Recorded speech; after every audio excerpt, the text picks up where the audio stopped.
So এখানে Tony Robbins খুব powerful একটা কথা বলেছেন যে it's not about resource you have but about how resourceful you are. আপনার রিসোর্স কি আছে, কত টাকা ব্যাংকে আছে, আপনার সুপার ডুপার একটা অফিস আছে কিনা, অথবা আপনার সাথে স্ট্রংলি এডুকেটেড একটা বিগ টিম আপনার সাথে আছে কিনা, তার চেয়ে important how resourceful you are. আজকের এই প্রোগ্রামে আপনারা যারা আছেন বা আমরা এখানে যারা অ্যাটেন্ড করেছি, আমরা আসলে কি করছি?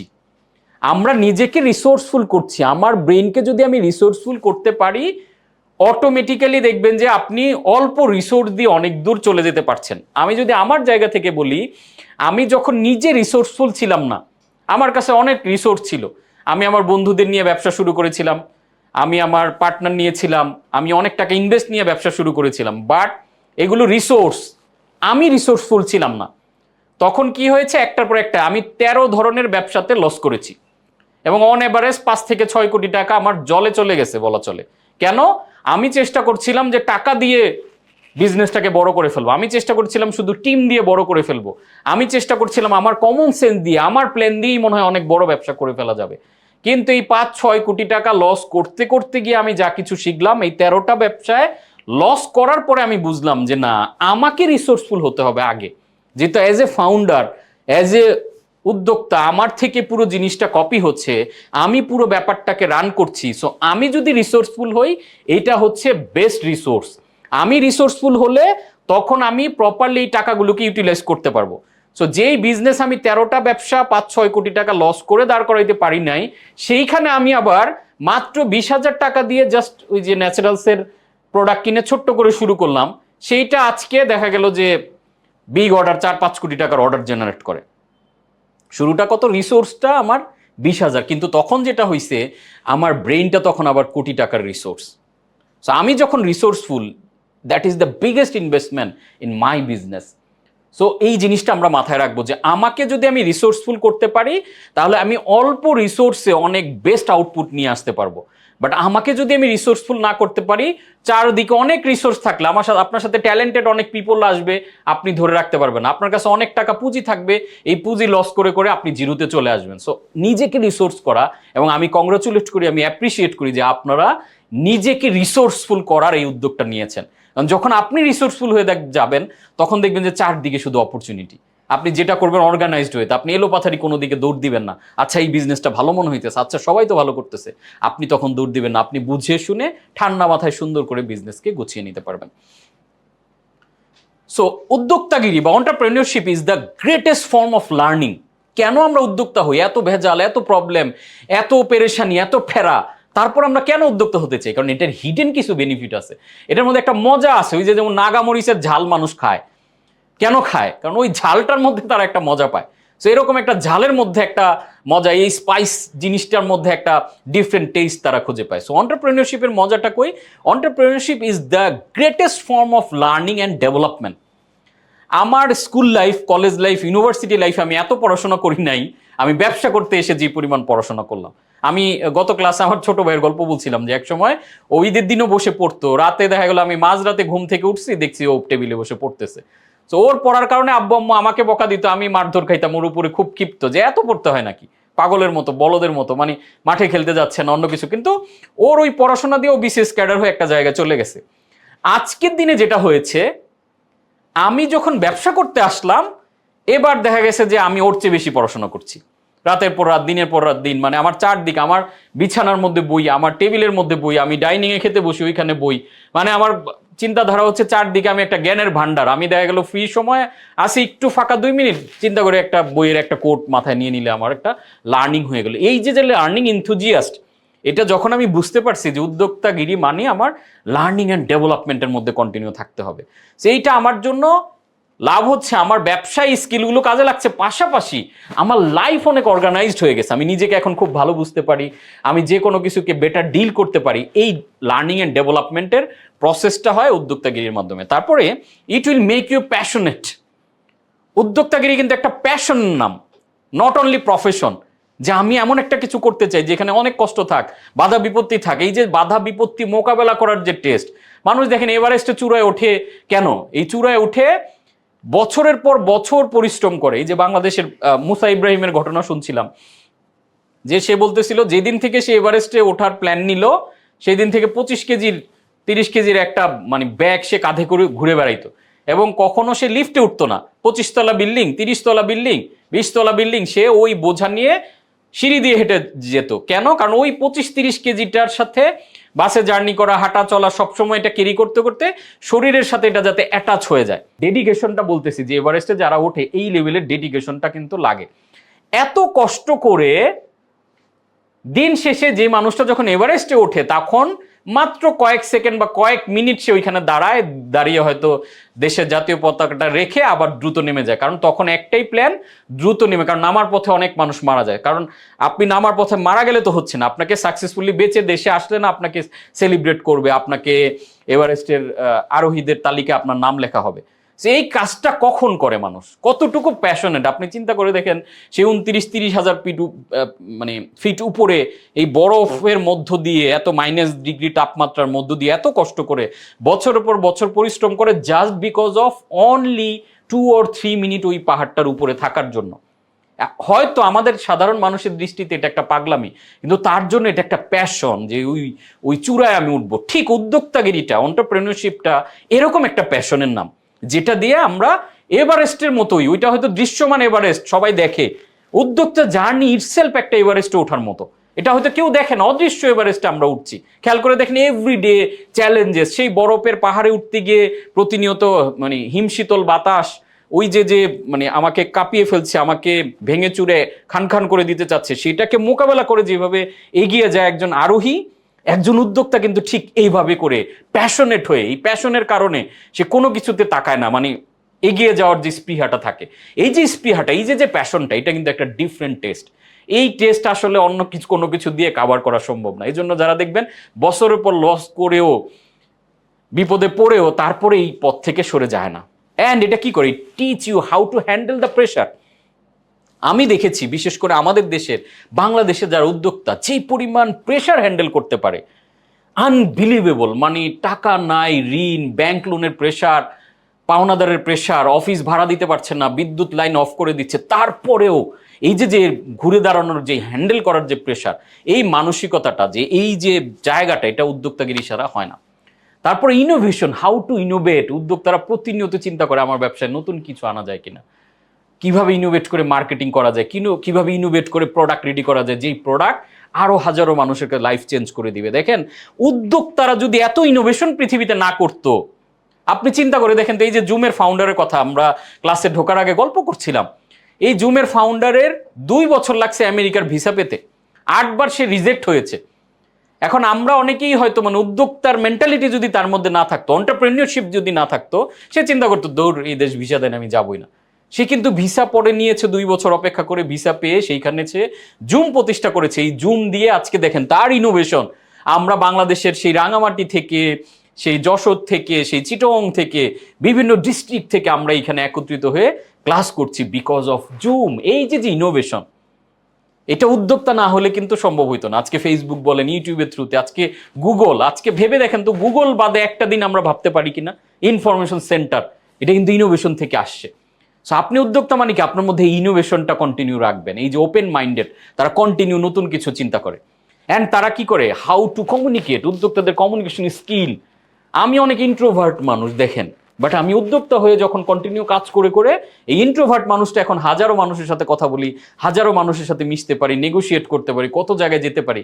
বাট আমি যদি উদ্যোক্তা না হইতাম, তাহলে আমি হয়তো ওই ইন্ট্রোভার্ট সাধারণ মানুষের চোখের দিকে তাকায় কথা বলতে ভয় পেতাম, এই জায়গাটা তৈরি হতো না। সো এই যে স্কিলগুলো, এই যে পাওনাগুলো, এগুলো কিন্তু অনেকেই বলে যে উদ্যোক্তা মানে এত রাত দিন দৌড়ায় টাকার জন্য। না, বিকজ অফ এই যে এতগুলো জিনিস পাওয়ার জন্য। কোন উদ্যোক্তা আজকে দেখেন, রাত দিন, ইলন মাস্কের কি টাকার অভাব বলেন, তারপর উনি নতুন নতুন ইনোভেশন, পুরো বিশ্বকে চেঞ্জ করা, তাক লাগিয়ে দেওয়ার মতো সব জিনিসপত্র নিয়ে আসতেছে। কেন? বিকজ অফ এই যে ইনোভেশন, এই যে প্যাশন, এটা থেকে তৈরি হচ্ছে। অ্যান্ড উদ্যোক্তা স্ট্র্যাটেজিক্যাল অনেক থিঙ্কিং করতে পারে, হাউ টু বিল্ড স্ট্র্যাটেজি, প্রতিনিয়ত নতুন নতুন কৌশল, সেই যে মিলিটারি কৌশলের মতো, মানে সেনাবাহিনী যেভাবে করে যুদ্ধ জয়ের জন্য প্ল্যান করে, স্ট্র্যাটেজি নেয়, উদ্যোক্তারা কিন্তু এইভাবে করে নতুন নতুন স্ট্র্যাটেজি প্ল্যান করে। তারপরে তারা লিডার হয়ে ওঠে, how to be a good leader. তারা একটা টিম পরিচালনা করে, টিমের সাথে একসাথে খাওয়া, টিমের লোক না খেয়ে থাকলে নিজে না খেয়ে থাকা। এই যে লিডার, এই বিজনেস লিডার হয়ে তারা একটা দারুণ সোসাইটি বিল্ড করতে কাজ করে। তারপরে how to master the art of needed skill. আজকে দেখেন এখানে যারা এসেছেন, ইউনিভার্সিটির প্রফেসররা এখানে জয়েন করছেন, এখানে সাকসেসফুল 15 বছর 20 বছরের সাকসেসফুল প্রফেশনালরা আমার কোর্সে জয়েন করছেন, মানে যুগের পর যুগ 2 যুগ ধরে বিজনেস করে সফল হয়েছেন, তারা জয়েন করছেন। তার মানে কি, আমরা এই উদ্যোক্তাগিরির কারণে আমরা নিডেড স্কিল, যেটা আমার জন্য দরকার, কারো বলা লাগছে না। আপনারা কিন্তু ঠিকই এসে এই বয়সে, আমার চেয়ে ডাবল বয়সের অনেকে এসে আমার কোর্সে জয়েন করছেন বিকজ অফ এন্টারপ্রেনিয়রশিপ।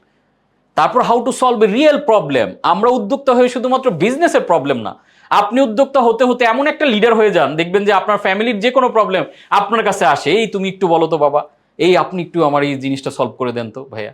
কেন হয়? বিকজ অফ জানে যে আপনি উদ্যোক্তা হয়েছেন মানে অটোমেটিক্যালি আপনি আপনার ফ্যামিলির দেখবেন লিডার হয়ে গেছেন। যেমন আমার ক্ষেত্রে এটা হয়, যেখানে আমি হয়তো এই যে পড়াশোনা ঠিক মতো না করে বাউন্ডুলে ঘুরতাম, লেখালেখি করতাম, বিজনেস করার ট্রাই করতাম, আজকে কি হয়েছে যে আমি ফ্যামিলিতে বিভিন্ন অ্যাওয়ার্ড পেয়ে, বিভিন্ন প্রোগ্রামাদের মাধ্যমে ফ্যামিলি যখন এটা আমাকে দেখে, এখন অটোমেটিক্যালি ফ্যামিলির যে কোনো ডিসিশনে আমাকে কিন্তু একটা টপ প্রায়োরিটি দেয়। এটা উদ্যোক্তারা পায়। তারা যে কোনো প্রবলেমকে, কারণ এত হিউজ প্রেশার নেয়, লাইফের ছোটখাটো প্রবলেম তাদের কাছে আর কোনো প্রবলেমই মনে হয় না। ও আচ্ছা, এটা ইজিলি পারবো, আচ্ছা এটা ঘটছে এমনি করে ফেলো না। অথচ অন্য মানুষ এই প্রবলেম কেমনে সলভ করবে, রাত দিন ঘেটেও রাস্তা খুঁজে পায় না, মানে শেষ, এই প্রবলেমে ডিপ্রেশনে চলে যায়। আর উদ্যোক্তারা এর চেয়ে 10 গুণ প্রেশার নিয়ে এই সকল প্রবলেম তুড়ি মেরে উড়ায় ফেলে। That's the hidden power of entrepreneurship. এই পাওয়ারটা আমাদের মধ্যে উদ্যোক্তাগিরির বদলতে আমাদের মধ্যে তৈরি হয়। সো এটা যখন আমরা প্র্যাকটিস করব, আমাদের লাইফ ডিফারেন্ট লেভেলে আমরা এনজয় করতে পারবো, সেই যে এভারেস্টের চূড়ায় উঠে লাইফটাকে এনজয় করার মতো।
সো আমরা যখন উদ্যোক্তা হতে যাব, আমাদের যেটা লাগবে সেটা হচ্ছে আমাদের একটা আইডিয়া লাগবে, আমরা কোন জিনিসটা নিয়ে মুভ করব, কোন কাজটা করব। আপনারা আমার বিএফসি কোর্স কমপ্লিট করে এখানে এসেছেন, সো ওইখানে আমরা আইডিয়া নিয়ে, ইউনিক আইডিয়া কিভাবে ডেভেলপ করতে হয় সব কিছু নিয়ে ডিটেল পেয়েছেন। আজকে জাস্ট হালকা একটু টাচ করে যাব, কারণ যেহেতু ওই ক্লাসে আমরা এটা কভার করেছি। সো যখন আপনি একটা আইডিয়া নিয়ে কাজ করবেন, developing a big idea, right all your idea one paper. কাগজ কলম নিয়ে আমাদের একটু পড়াশোনা করার মতো করে বসতে হবে। আমাদের আইডিয়া একটা বুক থাকতে হবে, যেমন কোচ কাঞ্চন থেকে আপনাদের নিয়ে কিন্তু একটা চমৎকার প্রোগ্রাম আমরা অ্যারেঞ্জ করবো। সেই প্রোগ্রামে আমরা এই আইডিয়া বুকটা আপনাদের দিব, যেখানে আপনারা সুন্দর করে আপনার বিজনেসের যে কোনো আইডিয়া, সে ফর একদম নর্মাল যে আপনি ইট নিয়ে ব্যবসা করবেন, ইটের ব্যবসা করবেন, এইটাও আপনি লিখে ফেলেন যে আমি ইট নিয়ে তো বহু মানুষ ব্যবসা করে, আমি ডিফারেন্ট অ্যাঙ্গেলে কিভাবে করতে পারি, ডিফারেন্ট পয়েন্ট অফ ভিউ থেকে করতে পারি, কোন মার্কেটে আমি যাব, কিভাবে করে এই ইটগুলো ইনোভেশন করে কোনো প্রেজেন্ট করা যায় কিনা। So pursue the idea but don't get married it. এটা নিচে একটা প্রিকশন আমি দিয়ে রেখেছি যে আমরা আইডিয়া সিলেক্ট করব, বাট আইডিয়ার প্রেমে পড়া যাবে না যে আমার এই আইডিয়াই বিশ্ব সেরা, আমার এই আইডিয়া চলবেই না। অনেক সময় হইতে পারে আমি যে আইডিয়াটা করছি মার্কেটে এমবিপি একটু টেস্ট করে মিনিমাম ভাইবল প্রোডাক্ট হিসেবে যখন আমি নামালাম, রেসপন্স আসতেছে না, আসলো না, বারবার ট্রাই করে করে আমি বছরের পর বছর লেগে থাকবো না, তখন আমি ডিফারেন্ট অ্যাঙ্গেলে জিনিসটাকে চেষ্টা করবো। আমি যে 13টা বিজনেসে লস করেছি, যেমন প্রিয় বাজার নামে আমার একটা ভেঞ্চার ছিল, যেটা দিয়ে আমরা ই কমার্স মুভার্স অ্যাওয়ার্ডও পেয়েছি। বাট এইখানে আমরা গ্রসারি ডেলিভারি করতাম। এখন গ্রসারিতে আমার কম্পিটিটর কে? চাল ডাল, স্বপ্ন, গরিলা মুভ সরি। তো এই যে যে প্লেয়ারগুলো মার্কেটে, তাদের সাথে আমার ফাইট করা কিন্তু একটু টাফ। এবং আমার যে পরিমাণ পুঁজি ছিল তাতে দেখলাম যে প্রতিদিন প্রচুর ডেলিভারি হয়, বাট আমার অ্যাকচুয়াল প্রফিটটা হয় না। এখন আমি যদি এই আইডিয়ার প্রেমে যে না আমি গ্রসারি নিয়েই করব, এটা খুব ভালো বিজনেস, মজার, এভরিডে সেল হয়, সেল হইতেছে, বাট এটা যে ব্যাকস্টোর ম্যানেজ করা, এটার যে পুরো অপারেশন ম্যানেজ করা, অ্যান্ড এটার যে প্রফিট মার্জিন, বড় বড় কোম্পানির প্রোডাক্ট বিক্রি করলে আপনি বুঝতেছেন খুব অল্প একটা মার্জিনে করতে হয়, দিন শেষে আমার লস গুনতে হয়। তখন আমরা চিন্তা করলাম, আমি যেদিন বোর্ড মিটিংয়ে বসলাম, আমার টিম মেম্বারদের বললাম, তারা এটা মানতেই পারতেছে না, স্যার এভরিডে আমাদের এত সেল হয়, এত যাইতেছে। আমি তখন ক্যালকুলেশন দেখালাম যে দেখেন, আপনি এখন প্রিয় বাজার থেকে যেই প্রফিটটা করেন তার চেয়ে 10 ভাগের 1 ভাগ করে আমি যদি একটা ব্র্যান্ড লঞ্চ করে সেটা থেকে প্রফিট করতে পারি কেমন হয়। ওরা বললো হ্যাঁ, দিন শেষে তো আমরা প্রফিটই চাই, এই আইডিয়া দিয়ে আমি কি করব। তখন আমি প্রিয় বাজারকে রিপ্লেস করে ন্যাচারালসকে ইন্ট্রোডিউস করালাম প্রথম আমার টিমে। আমি ব্যাক এন্ডে ন্যাচারালস নিয়ে অনেক কাজ করে যখন প্রথম ইন্ট্রোডিউস করালাম, অ্যাকসেপ্ট করতে একটু কঠিন হয়েছে, আস্তে আস্তে অ্যাকসেপ্ট করে কিন্তু আজকে এটা বিগ ব্র্যান্ড হয়ে গেছে, যেটা থেকে আমাদের হিউজ সেল জেনারেট হয়। সো আপনি যে কোনো আইডিয়া সিলেক্ট করবেন, কাগজ কলম এটা নিয়ে ঘষা মাজা, এই আইডিয়াকে কত অ্যাঙ্গেলে ভাবা যায়, কত দিক থেকে। আমাদের এই পুরো কোর্স শেষ হতে হতে একটা আইডিয়াকে কিভাবে একটা ব্র্যান্ড বানানো যায়, একটা আইডিয়া থেকে কিভাবে স্কেল আপ করা যায়, গ্রোথ করা যায়, ইনকাম করা যায়, এই পুরো ব্যাপারটাই আমরা ফুল কোর্সে কভার করব। বাট আইডিয়াটা খুব ঠান্ডা মাথায়, আমরা যে বিএফসি ক্লাসে আপনাদেরকে শেয়ার করেছিলাম সেই ওয়েতে জিনিসটাকে প্ল্যান করবেন।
আজকে একটা আইডিয়া আপনাদের শেয়ার করে দিচ্ছি, যে আইডিয়াকে আমি বলছি $1,000,000 আইডিয়া, ইমপ্রুভ এনিথিং। কেন এটাকে আমি মিলিয়ন ডলার আইডিয়া বলছি? কারণ দেখেন, আজকের পৃথিবীতে যত বিগ বিগ বিজনেসকে আমরা দেখি, যত মিলিনিয়ার বিলিয়নিয়ার মানুষজনকে, উদ্যোক্তাকে দেখি, সবাই কিন্তু এই কাজটাই করেছে। এটাকে আমি এই জন্য মিলিয়ন ডলার আইডিয়া বলছি। আইডিয়াটার নাম কি?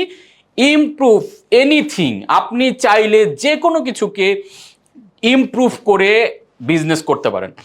আমি একদম যদি ডিফারেন্ট ক্যাটাগরির একটা এক্সাম্পল, অল আর ম্যাচিউর হেয়ার, আশা করি অন্যভাবে নেবেন না। ইন্ডিয়াতে আন্ডারওয়্যারের একটা ব্র্যান্ড ডেভেলপ করে সেইখানে বিগ অ্যামাউন্টের মানে ফান্ড রেজ করে ফেলছে। আইডিয়াটা কি? আন্ডারওয়্যার তো অনেকেই বিক্রি করে, তারা কি করছে? আন্ডারওয়্যার করছে ইসেদের জন্য, মানে একটু টিনেজার পিপলদের জন্য, খুবই কালারফুল, বিড়াল, তারপরে ডগ, এই সেই নানান রকমের ফুল লতা পাতা, মানে অনেক ধরনের কালারফুল ডিজাইন, ডিফারেন্ট, এবং girlfriend boyfriend same, husband wife same underwear কিনতেছে। সো হয়তো পিকুলিয়ার লাগতে পারে, বাট ডিফারেন্ট, ইমপ্রুভ করেছে জিনিসটাকে, এবং এইটা নিয়ে ওপেন কমিউনিকেট করে, এবং হিউজ সেল জেনারেট। ইন্ডিয়াতে সেম টাইপের একটা ব্র্যান্ড পাকিস্তানও এইভাবে জনপ্রিয় হয়েছে।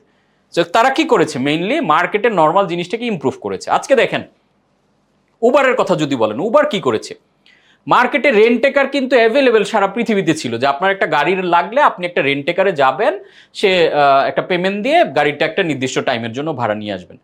এই রেন্টেকার বিজনেসটাকেই তারা অর্গানাইজড ওয়েতে নিয়ে আসছে, যেটা উবার। কারণ আপনি কিন্তু সারাদিনের জন্য গাড়ি নেওয়ার দরকার না, আপনার রাইডটাকে শেয়ার করছে। তো ওই ফর্মেটে কি ছিল? সারাদিন, এবং ওইখানে আপনাকে ফিজিক্যালি গিয়ে কথা বলে গাড়ি নেওয়া লাগতো। আর এখন অনলাইনে আপনি কল করছেন এবং আপনার কাছে গাড়িটা চলে আসছে। তার মানে কি করলো? নর্মাল আইডিয়াকে তারা ইমপ্রুভ করো। আজকে যদি এয়ারবিএনবির কথা বলেন, হোটেল তো সারা পৃথিবীতেই আছে, মানুষ হোটেল বিজনেস করতেছে। 5 স্টার, 4 স্টার, 3 স্টার হোটেল আছে, যেখানে মানুষজন দরকার পড়লে, যে ঢাকা শহরে অসংখ্য হোটেল আছে যেখানে এসে মানুষজন হোটেল রিসোর্টে এসে থাকছে। সো এয়ারবিএনবি চিন্তা করলো কি, যে না, শুধু হোটেলের উপর ডিপেন্ড না, মানুষের বাসারও অনেক সময় রুম খালি পড়ে থাকে, কাজে লাগে না। তো সেই জায়গাতে যদি এই ব্যাপারটা করা যায়, তখন তারা কি করলো? আপনার বাসার যে রুমটা খালি, আর আমি গ্রাম থেকে ঢাকায় আসতেছি, আমার 2 দিন থাকা দরকার, তাহলে আপনার রুমটা আমাকে ভাড়া দিয়ে দিলেন 2 দিনের জন্য এয়ারবিএনবির মাধ্যমে। আমি গিয়ে আপনার বাসায় থাকলাম, আপনাকে একটা পেমেন্ট দিলাম, এয়ারবিএনবি একটা নিয়ে নিল। দেখেন সিম্পল জিনিসটা। তার মানে কি করছে? প্রত্যেকটা আইডিয়া মার্কেটে ছিল। এজন্য আমি এটাকে বলি যে নাথিং ইজ পারফেক্ট। এখন এক্সিস্টিং কোনো কিছুই কিন্তু আসলে পারফেক্ট মনে করার দরকার নেই। Everything can be improved. এই জিনিসটা যদি আমরা একটু নিতে পারি, যারা আইডিয়ার খোঁজ পাই না, যারা বুঝতে পারি না কি নিয়ে, আপনার হাজার হাজার আইডিয়া আশেপাশে আছে, শুধু একটা মেসেজ আপনার ওই পুরো ট্রেনিংকে সাকসেস করে দিতে পারে। এত পাওয়ারফুল একটা লেসন আমরা এখন শেয়ার করছি। It's better to improve a product then create one from scratch. নতুন করে একদম ইনোভেটিভ, একদম ইউনিক একটা কিছু নিয়ে আসবো, যেটা পৃথিবীতে আর কেউ দেখে নাই, কেউ করে নাই। দরকার নাই ভাই এত কষ্ট করার। আপনি যদি বিলিয়ন ডলারের মালিক না হয়ে থাকেন, এখন এই প্যারাটায় আপনি যাওয়ার দরকার নেই। আপনি এখন কি করবেন? আজকে দেখেন 10 মিনিট স্কুলের কথা যদি বলেন, ইউনিক আইডিয়া নো।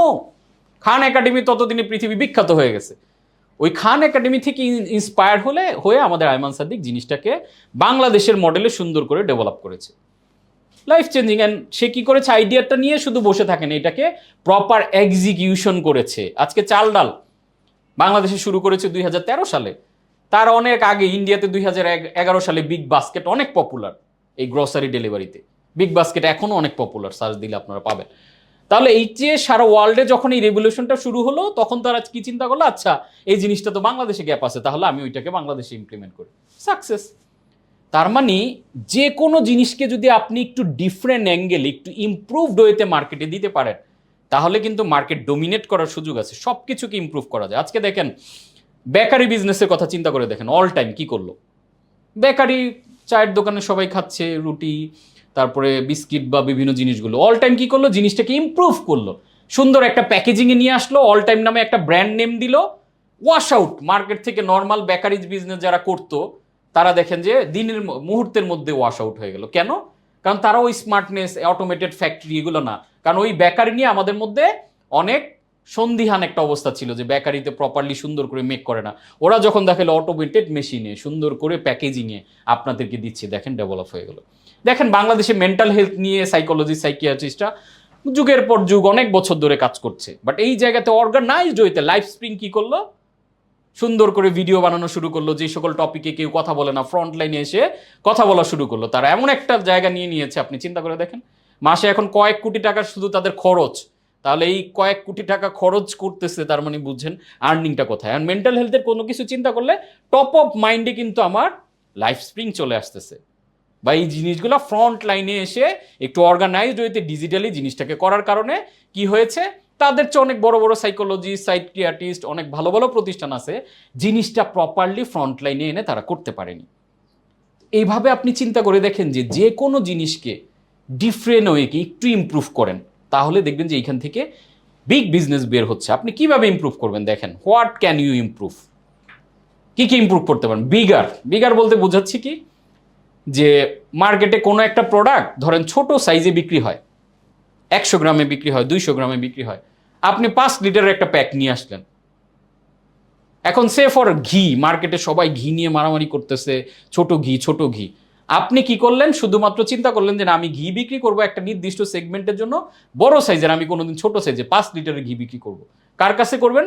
বিয়ের অনুষ্ঠানগুলোতে করবেন, যখন বড় আয়োজন হয় তখন চিন্তা করলে মানুষ বড় ঘিটা নেয়, মানে আমার কাছ থেকে নেবে। জাস্ট টপ অফ মাইন্ড থেকে আমি বলছি। এইভাবে আপনি চিন্তা করে দেখেন যে মার্কেটের এমন কোনো প্রোডাক্টকে বিগ সাইজ করা যায় কিনা। যে হ্যান্ড ওয়াশ সবাই ছোট বিক্রি করে, আমি বড় সাইজের হ্যান্ড ওয়াশ নিয়েই মার্কেট শুরু করলাম। তাহলে মানুষ একবারে, যেহেতু এভরিডে লাগে, মানুষের হ্যান্ড ওয়াশ এভরি মান্থে লাগে, তাহলে আমি যদি শুধু, মানে আপনার টার্গেটটা কি থাকবে, ওই বড় সাইজটাকে স্পেশালি ফোকাসে আনা, যে এই বিগারের কারণে মানুষ আপনার সাথে কানেক্ট হবে। আবার কি করতে পারেন, মার্কেটে বড় সাইজ আছে, আপনি স্মলার কিছু করতে পারেন কিনা দেখেন। এই নামগুলো দিয়েছি কেন, এগুলো থেকে আপনার থিঙ্কিংটা, আপনি ইনোভেশনটা করতে পারবেন। তাহলে স্মলার কি, আপনাদের একটা বেস্ট এক্সাম্পল এখানে দেই, মিনি প্যাক শ্যাম্পু। দেখেন, যেইখানে বাংলাদেশের রিসার্চে দেখা যাচ্ছিল যে বাংলাদেশের গ্রামের মানুষজন ওই শ্যাম্পু ইউজ না করে সাবান দিয়েই মাথা ওয়াশ করে ফেলে। আমার মনে আছে ছোটবেলা আম্মু যখন গোসল করাইতো, ওই গোসলের সাবান দিয়ে মাথা ওয়াশ করাই দিত। শ্যাম্পুর প্রচলনটা কিন্তু গ্রামে এতটা ছিল না। এই গ্রামে শ্যাম্পুকে প্রবেশ করানোর জন্য বেস্ট স্ট্র্যাটেজি ছিল smaller pack, mini pack shampoo. 1 টাকা, আচ্ছা 10 টাকায় 10টা নিয়ে এসে প্রতিদিন 1 টাকা শ্যাম্পু, আচ্ছা মাখাই যায়। এই যে দেখেন অভ্যস্ততা তৈরি হয়ে গেল, এই মিনি প্যাক দিয়ে মার্কেট ডোমিনেট করে। এখন কিন্তু যারা অভ্যস্ত হয়ে গেছে তারা এখন বড় প্যাকও কিনে। তো আপনি যে কোনো কিছুর মিনি প্যাক ভার্সন দিয়ে কিন্তু সুন্দর করে মার্কেটে ঢুকতে পারেন। সে ফর আপনি ধরেন রোজার মাসে আপনি সরিষার তেল যদি মিনি প্যাক করে করে বিক্রি করেন, যে মুড়ি মাখার সময় লাগে মিনি প্যাক। আজকে দেখেন প্রাণ কি করেছে, যে আমাদের দেশের মোড়ে মোড়ে বিক্রি হয়, ঝালমুড়ি বিক্রি হয়। ঝালমুড়ি বাংলাদেশের ভাতের পরে মনে হয় অন্যতম একটা জাতীয় খাবার। চিন্তা করে দেখেন, রোজার মাস প্রতিনিয়ত খাই। তো এরকম একটা জাতীয় খাবার কেউ কিন্তু চিন্তা করেনি যে এটাকে একটা প্যাকেটে আনা যায়। কেন? ওরা চিন্তা করলো সব জায়গায় তো আর ঝালমুড়ি আলা থাকে না। তা আমরা যদি একটা প্যাকেট সাইজ আনতে পারি, 5 টাকা দিয়ে মানুষ সুন্দর করে ঝালমুড়ি। এখন আমরা যখন ফেরিতে জার্নি করি, আমরা যখন ট্রেনে জার্নি করি, তখন তো সবসময় ঝালমুড়ি আলাকে পাই না। তো ওই প্রাণের ঝালমুড়ি কিন্তু ওই ঝালমুড়ি, দেখেন কত বড় মার্কেট, ছোট্ট একটা মুড়ি নর্মাল, এটা কিন্তু আমাদের মাথায় আসলো না। কিন্তু ও চিন্তা করলো স্মলার প্যাকে 5 টাকা করে যদি নিয়ে আসি, স্মার্টলি কনভিনিয়েন্ট মানুষ খাবে। কত বড় মার্কেট সে গ্র্যাব করে ফেলছে। এই জিনিসগুলো, এই কাজগুলো কিন্তু আমাদের চোখের সামনেই ঘটতেছে, কিন্তু আমাদের থট প্রসেসটা প্রপারলি ডিজাইন করা নাই বিধে আমরা আইডিয়া খুঁজে পাই না। বাংলাদেশ হচ্ছে আইডিয়ার চারণভূমি। বাংলাদেশে বসে আপনি যদি আইডিয়া খুঁজে না পান, বিলিভ মি অর নট, পৃথিবীর কোথাও আপনি আইডিয়া পাবেন না। কারণ এটা প্রবলেমের দেশ, আর সমস্যা যেখানে সলিউশন কিন্তু সেখানে, এবং সলিউশনই বিজনেস।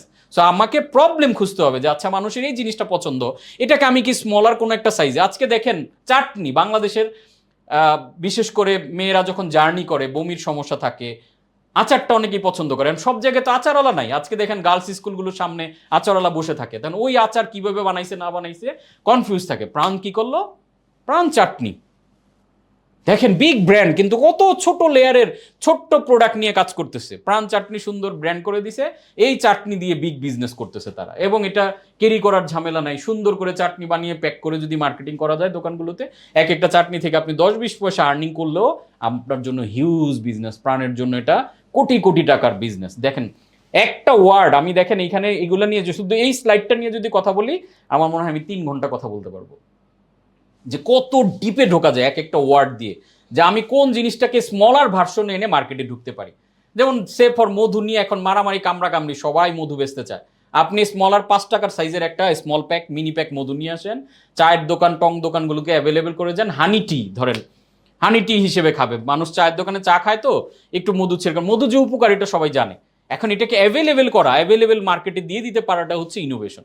এখন আমাদের ওই ওয়েতে যখন ভাববেন, তখন দেখবেন চলে যাচ্ছে। তারপর লাইটার ভার্সন, আজকে দেখেন এই যে বড় বড় ব্র্যান্ডগুলো ছোট ছোট ইয়া প্যাক বিক্রি করে, কি বলে ডাটা প্যাক বিক্রি করে। এই ডেটা প্যাক দিয়ে কি হয়, যে লাইটার হ্যাঁ 5 টাকার ইউজ করে 10 টাকার এমবি ইউজ করে অভ্যস্ত করায়, এগুলো দিয়ে অভ্যস্ত করে একসময় কিন্তু আপনি বিগার প্যাক নিয়ে শুরু করেন। আজকে দেখেন জুম, আমরা যে জুমটা ইউজ করি, আমি যে জুমটা ইউজ করি, এটাকে আমার মান্থলি পেমেন্ট করা লাগে। কিন্তু যখন আমরা 50 জন অডিয়েন্স নিয়ে কাজ করব, যখন আমি 40 মিনিটের মিটিং করব, তখন তো আর আমার পুরো পেমেন্ট করা লাগে না, তখন আমার জন্য ফ্রি। তো আমার লাইটার ভার্সনটা আমার জন্য ফ্রি দিয়েছে। দেখেন বড় বড় সফটওয়্যার কোম্পানিগুলো এগুলো কি করে, লাইটার পোর্শনটা আপনার জন্য ফ্রি। ওই সিম্পলটুকু ইউজ করে জুম আমরা ওই 50 জন নিয়ে 40 মিনিট ইউজ করে সবাই অভ্যস্ত হয়ে গেছি। এখন দেখতেছি না আমার তো 2 ঘন্টা ট্রেনিংও করানো লাগে, এখন তো আমার বড় মিটিং করা লাগে, এখন তো 500 লোক নিয়েও করা লাগে, বিধায় আমার পেমেন্ট করা লাগে অনেক টাকা। আপনি দেখেন 1000 জনের সাবস্ক্রাইবার যদি আপনি জুমে নিতে চান, বছরে 4 লক্ষ টাকা পেমেন্ট করা লাগে বাংলাদেশ থেকে, $3600, 4 লাখ টাকার উপরে ভ্যাট ট্যাক্স দিয়ে পড়ে। তাহলে ওরা কি করছে, আমাদেরকে লাইটার প্যাক দিয়ে আমাদেরকে অভ্যস্ত করাইছে। এইটাতে যখন আমরা অভ্যস্ত হয়ে গেছি, এবার আমাদের জন্য প্রিমিয়াম চার্জ করতেছে। সো দিস ইজ লাইটার, যে আপনি শর্ট আর লাইটার ওয়েতে কোনো কিছু দিয়ে কাস্টমারের সাথে কানেক্ট হয়ে যেতে পারেন। তারপর ডিউরেবল, মোর ডিউরেবল, আপনি এখন যে মার্কেটে প্রোডাক্ট আছে এইটার চেয়ে স্ট্রং কিছু বানাইতে পারেন কিনা, ডিফারেন্ট কিছু বানাইতে, যেটা মোর ডিউরেবল হবে, এটার অ্যাস্থেটিক্স বলেন, এটার টেকসই বলেন, আরো বেটার হবে। তাহলে কি হচ্ছে, বাকিদের থেকে আপনার এটার কারণে মানুষ কিনবে। তারপর ইজিয়ার, অর্থাৎ মার্কেটে এখন যে জিনিসটা পাচ্ছে সেটা হয়তো ইজি টু ডু না, অথবা জিনিসটাকে কি বলে মার্কেট থেকে সহজে পাওয়া যায় না, আপনি জিনিসটাকে ইজিয়ার ভার্সনে মানুষের কাছে তুলে ধরা। তারপরে ফাস্টার, ফাস্টার কি হইতে পারে, সিম্পল চিন্তা করে দেখেন যে Domino's, Domino's one of the biggest brand পিজার জায়গা থেকে যদি চিন্তা করে দেখেন, তাহলে ডোমিনোস এত বড় ব্র্যান্ড হয়েছে, ওরা এই ফাস্টার ওয়ার্ডটাকে ইমপ্রুভ করেছে। ফাস্টার মানে ওরা কি বলছে যে deliver in 30 minutes or free. আপনি চিন্তা করে দেখেন, বিক্রি করে পিজা, বাট ওরা ফোকাস করছে কোথায় দেখেন, ওরা ইমপ্রুভ করছে কোন জায়গাটা, fastest delivery of the pizza. Domino's is not selling the pizza, Domino's selling fastest delivery of the pizza. 30 মিনিটের মধ্যে। দেখেন আমরা পিজা বা এই জাতীয় খাবারগুলো ফ্যামিলি নিয়ে কখন খাই, হঠাৎ করে ক্ষুধা লাগছে, আচ্ছা ঠিক আছে কি খাওয়া যায়, একটা পিজা খাওয়া যায়। পিজার ক্ষেত্রে আমরা দুইটা জিনিস চিন্তা করি, যে দ্রুত আমরা হাতে পাই যাতে ক্ষুধাটা নিবারণের জন্য, আর গরম গরম খেতে চাই। এই যে মানুষের হিডেন এই দুইটা নিডকে চিন্তা করে ওরা কি বললো, 30 মিনিটস অর ফ্রি। বাংলাদেশে চাল ডালের যে রেভলিউশনটা আপনারা দেখতে পাচ্ছেন, এই রেভলিউশনটা ওরা শুরু করেছে কিন্তু একটা জিনিস দিয়ে, ফাস্টার প্ল্যানটা দিয়ে, 1 ঘন্টায় বাজার ডেলিভারি। সো কতটুকু করতে পারছে আই ডোন্ট নো, বাংলাদেশ যানজট বাওদার, বাট এই 1 ঘন্টায় ডেলিভারির জায়গায় হয়তো 3 ঘন্টায় করছে, কিন্তু 1 ঘন্টা ওয়ার্ডটা দিয়ে কিন্তু ঢুকে গেছে। কারণ মানুষের বাজার ইনস্ট্যান্ট মেহমান চলে আসছে, বাজার লাগবে, তখন চিন্তা করছে আচ্ছা বাজারে যেতে আসতে গেলেও তো টাইম লাগবে, চাল ডালে দিয়ে ফেলি, ও 1 ঘন্টায় দিবে, আচ্ছা আমি সকাল 8টায় ডেলিভারি দিলে 9টায় তো আমি বাজার হাতে পেয়ে যাচ্ছি। এই যে যখন মানুষের মাথায় এটা নিয়ে নিছে 1 ঘন্টায় ডেলিভারি, চাল ডাল কিন্তু এটা থেকে হিউজ মার্কেট তৈরি করছে। এখন আপনি চিন্তা করে দেখেন, সে ফর আমাকে এই বিজনেস ফান্ডামেন্টাল ক্লাসে একজন জিজ্ঞেস করছিল যে আমি যদি বইয়ের ব্যবসা করতে চাই তাহলে আমি কিভাবে মার্কেটে যাব। রকমারি আছে, ওয়াফি লাইফ আছে, বই ফেরি, অনেক প্রতিষ্ঠান। তো তার জন্য হইতে পারে ইমপ্রুভমেন্ট কি, যে ফাস্টার সে বলতে পারে, কারণ বই মানুষ কখন একটা বই দেখার পরে কিন্তু আমাদের মন চাই বইটা যদি এখন পাইতাম। সো আপনি ঢাকা শহরে যদি একটা নির্দিষ্ট জোনে, সে ফর ধানমন্ডি অথবা গুলশান অথবা বনানী, একটা রিসার্চ করলেন যে কোন এলাকার মানুষ বেশি বই পড়ে, সিম্পল করলেন যে ঠিক আছে আপনি আমাদের ওয়েবসাইটে বই অর্ডার করলে 1 ঘন্টার মধ্যে আপনার কাছে বইটা পৌঁছে যাবে। কারণ বই পড়ার আর্টসটা যখন উঠছে, আমাকে যদি ওই টাইমে কেউ বইটা দেয় আমি কিন্তু কিনবো। তাহলে এই যে স্পেসিফিক একটা জায়গা ধরে আমি সব ব্র্যান্ডকে বাইপাস করে শুধু ফাস্টার ডেলিভারি অফ দ্য বুক এটাকে আমি বিক্রি করতে পারছি। যে কোনো এনিথিং ফাস্টার ইজ মানে বেটার। কেন? মানুষ এখন ফাস্টেস্ট ওয়ার্ল্ডে চলে আসে, অনেক জিনিস দ্রুত পেতে চায়। আজকে দেখেন এই যে কুইক কমার্স ডেভেলপ হয়েছে। আমরা ই কমার্স এফ কমার্সে সীমাবদ্ধ হয়ে আছি, কিন্তু সারা পৃথিবী কিন্তু এখন কুইক কমার্সে চলে যাচ্ছে। কুইক কমার্স মানে কি? এই যে দেখেন ফুড পান্ডার বিজনেসটা অ্যাকচুয়ালি কি, fastest delivery of the food. Restaurant তো আপনার আশেপাশে বহু আছে, কিন্তু তারা আপনাকে আধা ঘন্টার মধ্যে খাবারটা বা 1 ঘন্টার মধ্যে অন টাইমে আপনার কাছে গরম গরম খাবারটা আপনার খেতে ইচ্ছা হয়েছে, একটা আড্ডায় এই কি খাবো, এই ফুড পান্ডা অর্ডার দিয়ে দে। বিকজ অফ ফুড পান্ডা আপনাকে ফাস্টেস্ট ডেলিভারি দেয় বিধায় আপনার মাইন্ডে, টপ অফ মাইন্ডে ফুড পান্ডা আসে, আপনার আশেপাশে কোনো রেস্টুরেন্ট আসে না। দেখেন ওইখানে বিজনেসটা ডেভেলপ করছে। সো আপনি এনিথিং ফাস্টার করতে পারেন যে এইটা আমি এই সময়ের মধ্যে এই একটা নির্দিষ্ট জায়গাতে দিব, তাহলে যে কোনো বিগ ব্র্যান্ডকে আপনি কিন্তু বিট করে দিতে পারেন ওই নির্দিষ্ট জায়গাতে, নির্দিষ্ট সেগমেন্টে, যে আমার এই প্রোডাক্টটা আপনি অন টাইম এই টাইমের মধ্যে পেয়ে যাবেন। আপনি একটা রেস্টুরেন্ট করছেন, আপনি ইউএসপি খুঁজে পান না, আপনি কি করবেন? বেটার ফুড সবাই দেয়, আপনি 5টা ডেলিভারি ম্যান নিয়ে যে অন টাইম আপনি অর্ডার দেওয়ার 20 মিনিটের মধ্যে আপনার বাসায় একটা টেরিটরি নির্ধারণ করলেন, অর্ডার আসার পরে যাতে অ্যাটলিস্ট হাফ এন আওয়ারের মধ্যে যাতে পৌঁছে যায়, তখন কি হবে? জাস্ট বিকজ অফ আপনি দ্রুত ডেলিভারি দেন, কিছু মানুষের মাথায় সেট হয়ে যাবে যে হ্যাঁ আপনি দ্রুত দেন, আপনার কাছে অর্ডার করি। দেন মোর কালারফুল, এই যে একটু আগে যে আমরা মানে আন্ডার গার্মেন্টস এর এক্সাম্পল দিলাম, এটা কি করছে? Colourful, different different colour. ওদের মানে ঢুকলে আপনি ওয়েবসাইটে দেখবেন যে এত এত কালার, এত এত ভেরিয়েশন, এত ডিফারেন্ট। ওরা জিনিসগুলো ইউনিকলি জিনিসটা তৈরি করছে, মোর কালারফুল। সো এটার কারণে মানুষ কি করছে? ওদের কাছ থেকে ডিফারেন্ট একটা জায়গা তৈরি করে নিছে। তারপরে বেটার সার্ভিস, এটার তো কথাই নাই, বেটার সার্ভিস তো আমরা নর্মালি দিব। তারপরও কাস্টমারকে যদি জামাই আদর টাইপ কিছু দেওয়া যায়, যে আমি একটা সার্ভিস বিজনেসে আছি, আমার বাকি কম্পিটিটর এই স্ট্রং, আমি সবার সাথে পেরে উঠছি না, বাট আমি সার্ভিসটা সুপার দিব, তাহলে অন্য কেউ আর সার্ভিসে আপনার সাথে পারবে না। মোর কনভিনিয়েন্ট, আপনি এই যে দেখেন চাল ডাল আজকে কনভিনিয়েন্ট, বাজারে যেতে কষ্ট হয়, এটার সলিউশনটা আপনাকে দিচ্ছে, মানে আপনি মোর কনভিনিয়েন্টের জন্য আপনি কিন্তু চাল ডালকে বেছে নিচ্ছেন। সো আপনি ইজিয়ার, ফাস্টার, মোর কনভিনিয়েন্ট, বেটার সার্ভিস, বিগার অথবা স্মলার অথবা লাইটার অথবা মোর ডিউরেবল, এরকমই এই টাইপের যা যা আছে খুঁজে দেখেন যে আপনি কোনটাকে স্পেশালি দিলে আপনি ডিফারেন্ট একটা জায়গা পেয়ে যান। এইটা হচ্ছে $1 মিলিয়ন আইডিয়া, এবং এইখান থেকে আমরা অনেক আইডিয়া কিন্তু ডেভেলপ করতে পারবো। অনেক কিছু এমন হইতে পারে যে যেটা এখন একটা আইডিয়া পুরোপুরি অফলাইনে আছে, এটার অনলাইন কোনো প্ল্যাটফর্ম নাই, আপনি করে ফেলতে পারেন। সে ফর আমি একটা এক্সাম্পল যদি দেই, ধরেন বাংলাদেশে এর অ্যাডভোকেটদের সার্ভিস নিতে হয়, আইনি সেবা এখন অনেক জরুরি সবার জন্য। এটা যদি আপনি অনলাইনে করতে পারেন, যে অনলাইনে যে কোনো অ্যাডভোকেটের রেটিং করা যাচ্ছে, সিলেকশন করা যাইতেছে, আবার অ্যাডভোকেটের এত বড় সেগমেন্টে না গিয়ে বাংলাদেশে ব্যবসায়ী যারা ভ্যাট ট্যাক্স নিয়ে প্রবলেমে পড়ে, তাদের যদি অনলাইন সুন্দর একটা প্ল্যাটফর্ম করতে পারেন, যেখান থেকে তার কত টাকা ভ্যাট আসছে, পরিশোধ করছে, সাপোর্ট দিচ্ছেন, এরকম যে কোনো কিছু হইতে পারে। তার মানে এটা কনভিনিয়েন্ট হয়ে গেল, এই ভ্যাট আসছে কিনা, কত টাকা, এটা চেক করার অফিসে যাওয়া, নানান কিছু জটিলতাটা পুরো সলভটা আপনি করে দিলেন। কনভিনিয়েন্ট, আপনার মাথায় পুরো পেরেশানি, আমি অ্যাজ এ বিজনেসম্যান আপনার কাছে কাগজপত্র জমা দিলে আমার বছর শেষে কাগজপত্র আপ টু ডেট আপনি করে দিচ্ছেন। That is the big market, আপনি সুন্দর করে এটা করতে পারেন। আপনি দেখেন এই যে আমরা বাংলাদেশ থেকে অ্যামাজন, আমরা আলিবাবা, প্রত্যেকে কিন্তু প্রোডাক্ট অর্ডার করতে চাই, কিন্তু এটার জন্য ডেডিকেটেড খুব, এই যে ব্যাকপ্যাক ব্যাংক একটা আছে, তারপরে কিন্তু ফুললি মানে সলিউশনটা দিচ্ছে না। তাহলে আপনি অ্যামাজন থেকে আমি প্রোডাক্ট আনতে চাই, এটার জন্য যদি আপনি রিলায়েবল একটা সোর্স হতে পারেন, আমাকে বুঝাইতে পারেন, হাজার হাজার অর্ডার আপনি দিয়ে পারবেন না। আপনি আলিবাবা থেকে পাইকারি মাল আনতে চান, এটার সলিউশন যদি আপনি অনলাইনে সুন্দর করে একটা ব্র্যান্ড ডেভেলপ করতে পারেন, কনভিনিয়েন্ট, যে আপনি আমাকে দিবেন, অ্যাড্রেস জানাবেন, কোন প্রোডাক্ট, জাস্ট লিঙ্ক দিবেন, বাকি সব আমার। এই যে কনভিনিয়েন্ট, মানে ঝামেলাটা কি করলেন?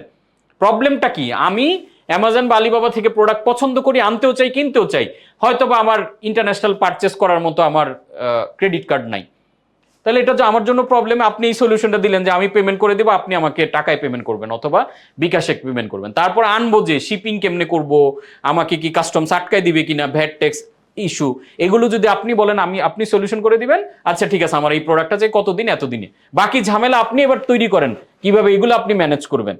বিগ বিজনেস দাঁড় করানো সম্ভব কনভিনিয়েন্টটা দিয়ে। শুধু মানুষ এখনকার দিনে আপনি চিন্তা করেন, দিন দিন লেজি হচ্ছে মানুষ, দিন দিন অলস হচ্ছে মানুষ, চায় ঘরে বসে, তাকে এমনও আসবে আগামী দিনে মানুষ খাওয়িয়ে দিবেন আর কি, খাওয়াই দেওয়ার সার্ভিসও মনে হয় সামনে লাগবে। মানে এত একটা সময় আমরা দেখেন মায়ের হাতের খাবার ছিল শ্রেষ্ঠ খাবার, আমরা রেস্টুরেন্টে প্রচারণায় দেখতাম বলতো যে ঠিক মায়ের হাতের স্বাদ।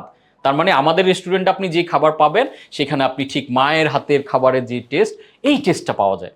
তো এখন এটা উল্টে গেছে মার্কেটিং এর কারণে, এখন আর মায়ের হাতের টেস্ট না, বরং মা বাসায় ভালো রান্না করলে আমরা বলি মা আজকে যা রাঁধছো পুরো রেস্টুরেন্টের টেস্ট হয়েছে।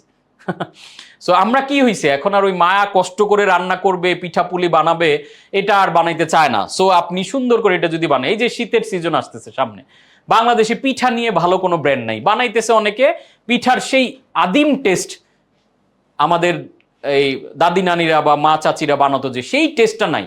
আপনি যদি এরকম টেস্টের একটা কিছু দিতে পারেন, তার মানে ডিফারেন্ট টেস্ট, একদম অথেন্টিক টেস্ট, আপনি বিলিভ মি অর নট, এই যে শীতের সিজনে এখন সবাই পিঠা খেতে চায়, কিন্তু কনভিনিয়েন্ট না, কারণ পিঠা বানাতে চাল বাটা লাগবে, এটার এই প্রসেস সেই প্রসেস, এটা এখনকার দিনে আমাদের বউ বোনেরা এগুলো জানেও না, আর মা বাবারাও এখন অসুস্থ থাকার কারণে আমরা ওই পেরেশানি দিই না। সো এই জায়গায় যদি আপনি অথেন্টিক এরকম টেস্টের জিনিস দিতে পারেন, খাবে না কেন মানুষ? কিন্তু আমরা এই জিনিসগুলো ভাবি না, আমরা মনে করি ইনোভেটিভ কিছু একটা আনতে হবে, নতুন ইনোভেশন, বিশ্ববিখ্যাত একটা ডিফারেন্ট কিছু নিয়ে আসবো। বাট আপনার চোখের সামনেই এই যে প্রাণ, আমি আচারের এক্সাম্পল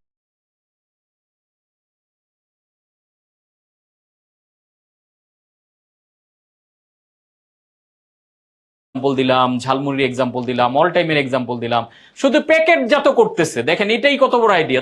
চাষি কি করলো, ধরেন চালের প্যাকেট নরমাল, এটাকে একটা সুন্দর কার্টুন মানে কি বলে স্কেচ আঁকাইলো একদম বিখ্যাত শিল্পী দিয়ে। চাষি কি করলো, চালগুলোকে একটু প্যাকেটের মধ্যে ভরে দিল একটু সর্টিং করে, বিগ বিজনেস, চাষি একটা ব্র্যান্ড দাঁড়ায় গেল। আপনি চিন্তা করে দেখেন, এই পোলার চাল তো আমরা নর্মাল মার্কেট থেকে কিনে খাইতাম, জাস্ট বিকজ অফ প্যাকেটিং হওয়ার কারণে এখন আমরা যাই বলি যে চাষির চালটা দেন, অন্য চাল দিলে আমরা নিব না, বা প্রাণের চালটা দেন। জাস্ট কি করলো, প্যাকেজিং করলো, এটা খোলা মার্কেটে ছিল। এই যে মশলাগুলো, রাঁধুনি এত বড় ব্র্যান্ড হয়ে গেল, এমন কি করছে ইনোভেশন? কিচ্ছু ইনোভেশন না, জাস্ট একটা সুন্দর প্যাকেজিং করছে, রাঁধুনি শব্দটাকে আমাদের মাথায় ইন করাই দিছে, দ্যাটস ইট, এত বড় ব্র্যান্ড দাঁড়ায় গেছে। সো আপনি দেখেন যে এরকম কোন জায়গাটাতে আপনি এরকম একটা ইমপ্রুভমেন্ট নিয়ে আসতে পারেন, যেই জায়গাটা হয়তো কেউ ভাবছে না। সামান্য একটা ইমপ্রুভমেন্টও আপনাকে মার্কেটে অ্যাক্সেস করার জন্য, মার্কেটে একটা পজিশন ক্রিয়েট করার জন্য দারুণভাবে হেল্প করতে পারে। সো আই হোপ জায়গাটা আমরা ক্লিয়ার, এবং এটাকে প্রপারলি আমরা একটু ঠান্ডা মাথায় ভাবলে দারুণ দারুণ আইডিয়া দেখবেন যে আপনাদের মাথা থেকেও সুন্দর মতো করে চলে আসতেছে।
যখন আপনি আইডিয়াটা ফাইনাল করবেন, প্ল্যানটা পুরোপুরি রেডি করবেন, তখন আপনার কিছু কাজ আছে ঠান্ডা মাথায়। কি কাজ?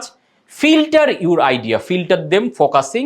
এই যে 7টা কম্পোনেন্ট আমি এখানে দিয়েছি, 7টা জিনিস দিয়ে আপনার আইডিয়াটাকে ফিল্টার করবেন। আপনি এমন একটা আইডিয়া চুজ করলেন যেটা বাস্তবায়ন করতে, যেটা বিল্ড করতে আপনার 2 বছর অপেক্ষা করা লাগবে, টাইম। আমি যে আইডিয়াটা নিলাম এটা কত দিনে আসলে করা যাবে, আপনি চেষ্টা করবেন যত দ্রুত সময়ে করা যায় ওরকম আইডিয়া সিলেক্ট করতে। যেটা 1 বছর শুধু আইডিয়ার সফটওয়্যার বানাইতে হবে, 2 বছর অপেক্ষা লাগবে প্রোডাক্ট ডেভেলপমেন্ট করতে, জার্মানি থেকে মেশিন, এত জটিল প্রক্রিয়া, এত টাইম কনজিউমের কোনো আইডিয়া আমরা যাব না। Number 2, in terms of money, আমি প্রথমেই যেটা বলবো যে আইডিয়ার পেছনে অনেক টাকা ঢালাটা বোকামি। আপনি টাকা ঢালবেন এক্সিকিউশনে।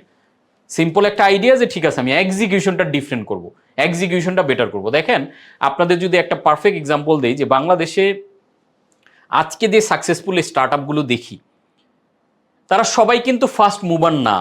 বাংলাদেশে 10 মিনিট স্কুলই প্রথম ই লার্নিং কোম্পানি না। বাংলাদেশে মোবাইল কোম্পানিগুলোর মধ্যে গ্রামীণ ফোনই প্রথমে আসে নাই, কিন্তু তারা কি করছে, গ্রামীণ ফোন এক্সিকিউশনটা অন্যদের চেয়ে ভালো করছে। বাট সিটি সেলে হয়তো গ্রামে যাওয়ারই চিন্তা করেন, ওই সিটিতে বসে থেকে একসময় মার্কেট থেকে হারিয়ে গেছে। সো আপনার এক্সিকিউশনটা ইম্পর্টেন্ট। এজন্য আমরা চিন্তা করব কি, ইন টার্মস অফ মানি আবার ভাববো যে আমরা যত টাকা দিয়ে এটা ইনভেস্ট করে করতে চাচ্ছি আউটপুটটা কতটুকু আসতে পারে। আগেই অনেক টাকা আইডিয়ার পেছনে না দিয়ে আমরা এক্সিকিউশন লেভেলে যাতে একটা ভালো বাজেট, মার্কেটিং এর জন্য একটা ভালো বাজেট থাকে, ওই জিনিসটা আমরা প্ল্যান করব। Number 3, resources. আমার এই আইডিয়াকে আমি যদি একটা আইটি কোম্পানি করি, ওই লেভেলের রিসোর্স আমার কিন্তু লাগবে। হয় আমাকে রিসোর্সফুল হতে হবে ওই টপিক, ওই জিনিসটার উপরে, অথবা আমার রিসোর্স হায়ার করার মতো ক্যাপাবিলিটি থাকতে হবে, ওরকম টিম মেম্বার আমার থাকা লাগবে এই আইডিয়াকে প্রপারলি যাতে মানে ইমপ্লিমেন্ট করতে পারে। Number 4, difficulty level. Difficulty level কি, আমি যে আইডিয়াটা নিয়ে মার্কেটে যাচ্ছি এটা ডিফিকাল্টি লেভেলটা কেমন। অনেকেই দেখবেন যে এফএমসিজি প্রোডাক্ট নিয়ে মার্কেটে নেমে যায় বরাবর, যেটাকে আমি বলি me two style. Me two মানে লাইফ বয় হ্যান্ড ওয়াশ বিক্রি করতেছে, আমি কাঞ্চন হ্যান্ড ওয়াশ নিয়ে মার্কেটে নেমে গেলাম, কোনো কিছু ভেরিয়েশন নাই, ডিফারেন্স ক্রিয়েশন নাই। আমি নেমে গেলে কি, এখন লাইফ বয়ের সাথে আমি ফাইট করা, আমার ডিফিকাল্টি লেভেল অনেক হাই। সো ডিফিকাল্টি লেভেল যাতে হাই না থাকে, আপনি এমন একটা মার্কেট ধরবেন, এমন ডিফারেন্সিয়েশন করবেন যাতে ডিফিকাল্টি লেভেল অলওয়েজ আপনার জন্য লো থাকে। যেমন আমরা যখন প্রিয় বাজারটাকে নিয়ে আমি চিন্তা করলাম, প্রিয় বাজারে মার্কেট ডোমিনেশনে যাওয়ার ডিফিকাল্টি লেভেল অনেক হাই। কেন? চাল ডাল 1000 কোটি টাকা নিয়ে মার্কেটে বিজনেস করতেছে, স্বপ্ন 1000 কোটি টাকা অলরেডি লস করে ডোমিনেট করার চেষ্টা করছে। সেইখানে আমি প্রিয় বাজারে 2-1 কোটি টাকা নিয়ে এই টাকা মার্কেটে মানে যাওয়ার আগেই আমার হাত থেকে চলে যাবে। সো ডিফিকাল্টি লেভেল অনেক হাই। তখন আমি কি করলাম, প্রিয় বাজারকে অফ করে ন্যাচারালসে দেখলাম ডিফিকাল্টি লেভেল কম, কারণ ন্যাচারালস হলো হার্বস প্রোডাক্ট। হার্বস নিয়ে বাংলাদেশে কোনো বড় ব্র্যান্ড এটা নিয়ে ফোকাস না। তা চিন্তা করলাম যে এরকম জায়গায় মানুষ সহজে হাত দিবে না, ডিফিকাল্টি লেভেল লো। জাস্ট আমি প্রোডাক্টটাকে মার্কেটে সুন্দর করে মানুষের কাছে প্লেস করতে পারলে আমার প্রোডাকশন টিম ভালো কাজ করবে, আমার রেগুলার প্রোডাক্ট উৎপাদন হবে এবং আমি বিক্রি করতে পারবো। সো আপনি একটু ডিফিকাল্টি লেভেলটা চেক করে নেবেন। নাম্বার 5 হচ্ছে কস্ট। আপনি যেই বিজনেসটা, যেই আইডিয়াটি নিয়ে মার্কেটে মুভ করতে যাচ্ছেন, এটা কস্টিংটা কেমন, এভরি মান্থে আপনাকে কত টাকা খরচ করতে হবে, অপারেটিং কস্ট যাতে অনেক বেশি না হয়। অ্যাটলিস্ট আপনার হাতে অতটুকু পুঁজি থাকতে হবে 6 মাস থেকে 1 বছর পর্যন্ত, যাতে আপনি অপারেটিং কস্টটা চালাতে পারেন। এখন আপনি এরকম একটা বিজনেস প্ল্যান করলেন যেটার অপারেটিং কস্ট মাসে 20 লাখ টাকা বা 50 লাখ টাকা, আপনার পুঁজি আসে 1 কোটি টাকা, তার মানে 2 মাসের মধ্যে কিন্তু আপনার রিজার্ভ শেষ হয়ে যাবে। সো রিজার্ভ শেষ হলে তো আপনি কন্টিনিউ করতে পারবেন না। সো এই কস্টিংটা প্রপারলি বের করা, যে আমি কস্টিংটা কতদিন করতে পারবো, ততদিনের মধ্যে আমার এখান থেকে আবার নিজের প্রফিট জেনারেট হবে কিনা। Number 6, market need. এমন একটা সুপার আইডিয়া নিয়ে আসলাম, মানে মনে করলাম যে ফাটায় ফেলবো আমি, এটার মার্কেট কোনো নিডই নাই, মানুষের কোনো প্রয়োজনই নেই। বড় কোম্পানি কি করে, যেটার অলরেডি মার্কেট নিড আছে এটাকে ডিফারেন্ট ওয়েতে প্লেস করে। অল টাইম যেটা করেছে কি, অলরেডি বেকারি আইটেমের চাহিদা আছে, ও ডিফারেন্ট করছে। আরএফএল কি করছে, প্লাস্টিক, ওই যে দেখা গেল অ্যাড দিল যে আপনি জগে পানি খাচ্ছেন, এটা কি আরিচা ফেরিঘাটের বদনা কিনা। তার মানে আগে জানতাম প্লাস্টিকগুলো কি ভার্জিন ম্যাটেরিয়াল দিয়ে তৈরি হয় না।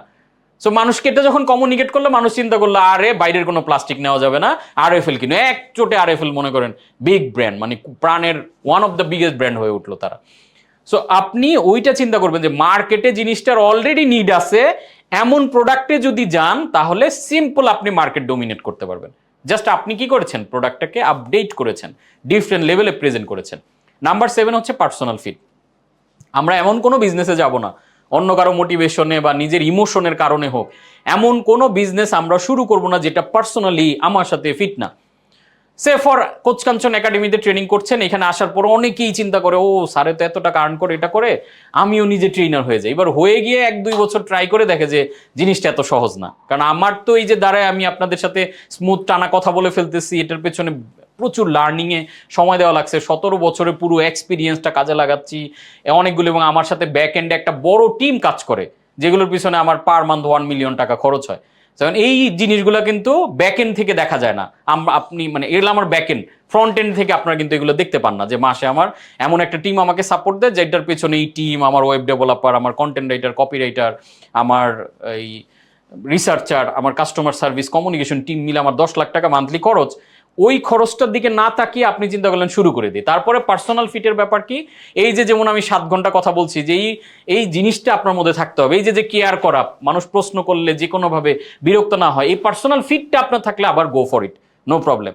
সো আমি এমন কোনো ব্যবসায় যাব না যেটা আমার এথিক্স, আমার ভ্যালুজ, আমার প্রিন্সিপাল এবং আমার কোয়ালিটির সাথে অ্যালাইন না। আমি ইমোশন থেকে যাতে কোনো বিজনেসে না যাই। পার্সোনাল ফিট হওয়াটা, আপনার একটু প্যাশনেট হওয়াটা ইম্পর্টেন্ট। ওই যে এভারেস্টের চূড়ায় আমি কোটি টাকা দিলেও ওই প্রস্তুতি নিব না যে আপনাকে বিলিয়নিয়ার বানায় দেওয়া হবে আপনি এভারেস্টের চূড়ায় প্রস্তুতি, আমি নিব না। কারণ ওইটার সাথে আমি পার্সোনালি ফিট ফিল করি না, কারণ আমি নিজেকে এতটুকু ফিজিক্যালি ফিট মনে করি না যে আমি উঠতে পারবো। ঠিক বিজনেসের ক্ষেত্রে আপনি ইমোশনালি, মেন্টালি, ফিজিক্যালি সবগুলো জায়গা থেকে ওই বিজনেসের সাথে আপনি ফিট কিনা।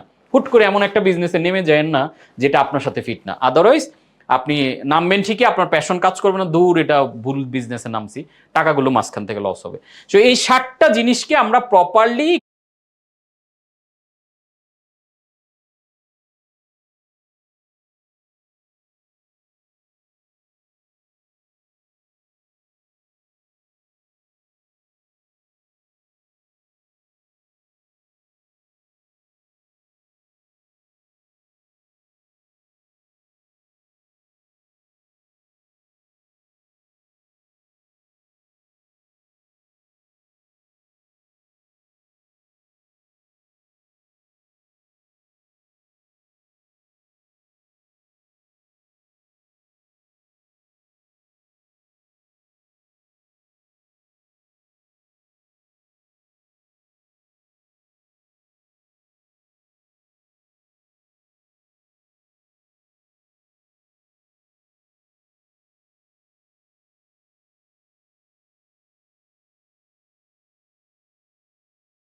একটু আইডিয়াকে ভ্যালিডেট করার জন্য চিন্তা করব, এবং তখন দেখবেন যে আইডিয়াটা একটু শার্প হয়ে যাচ্ছে।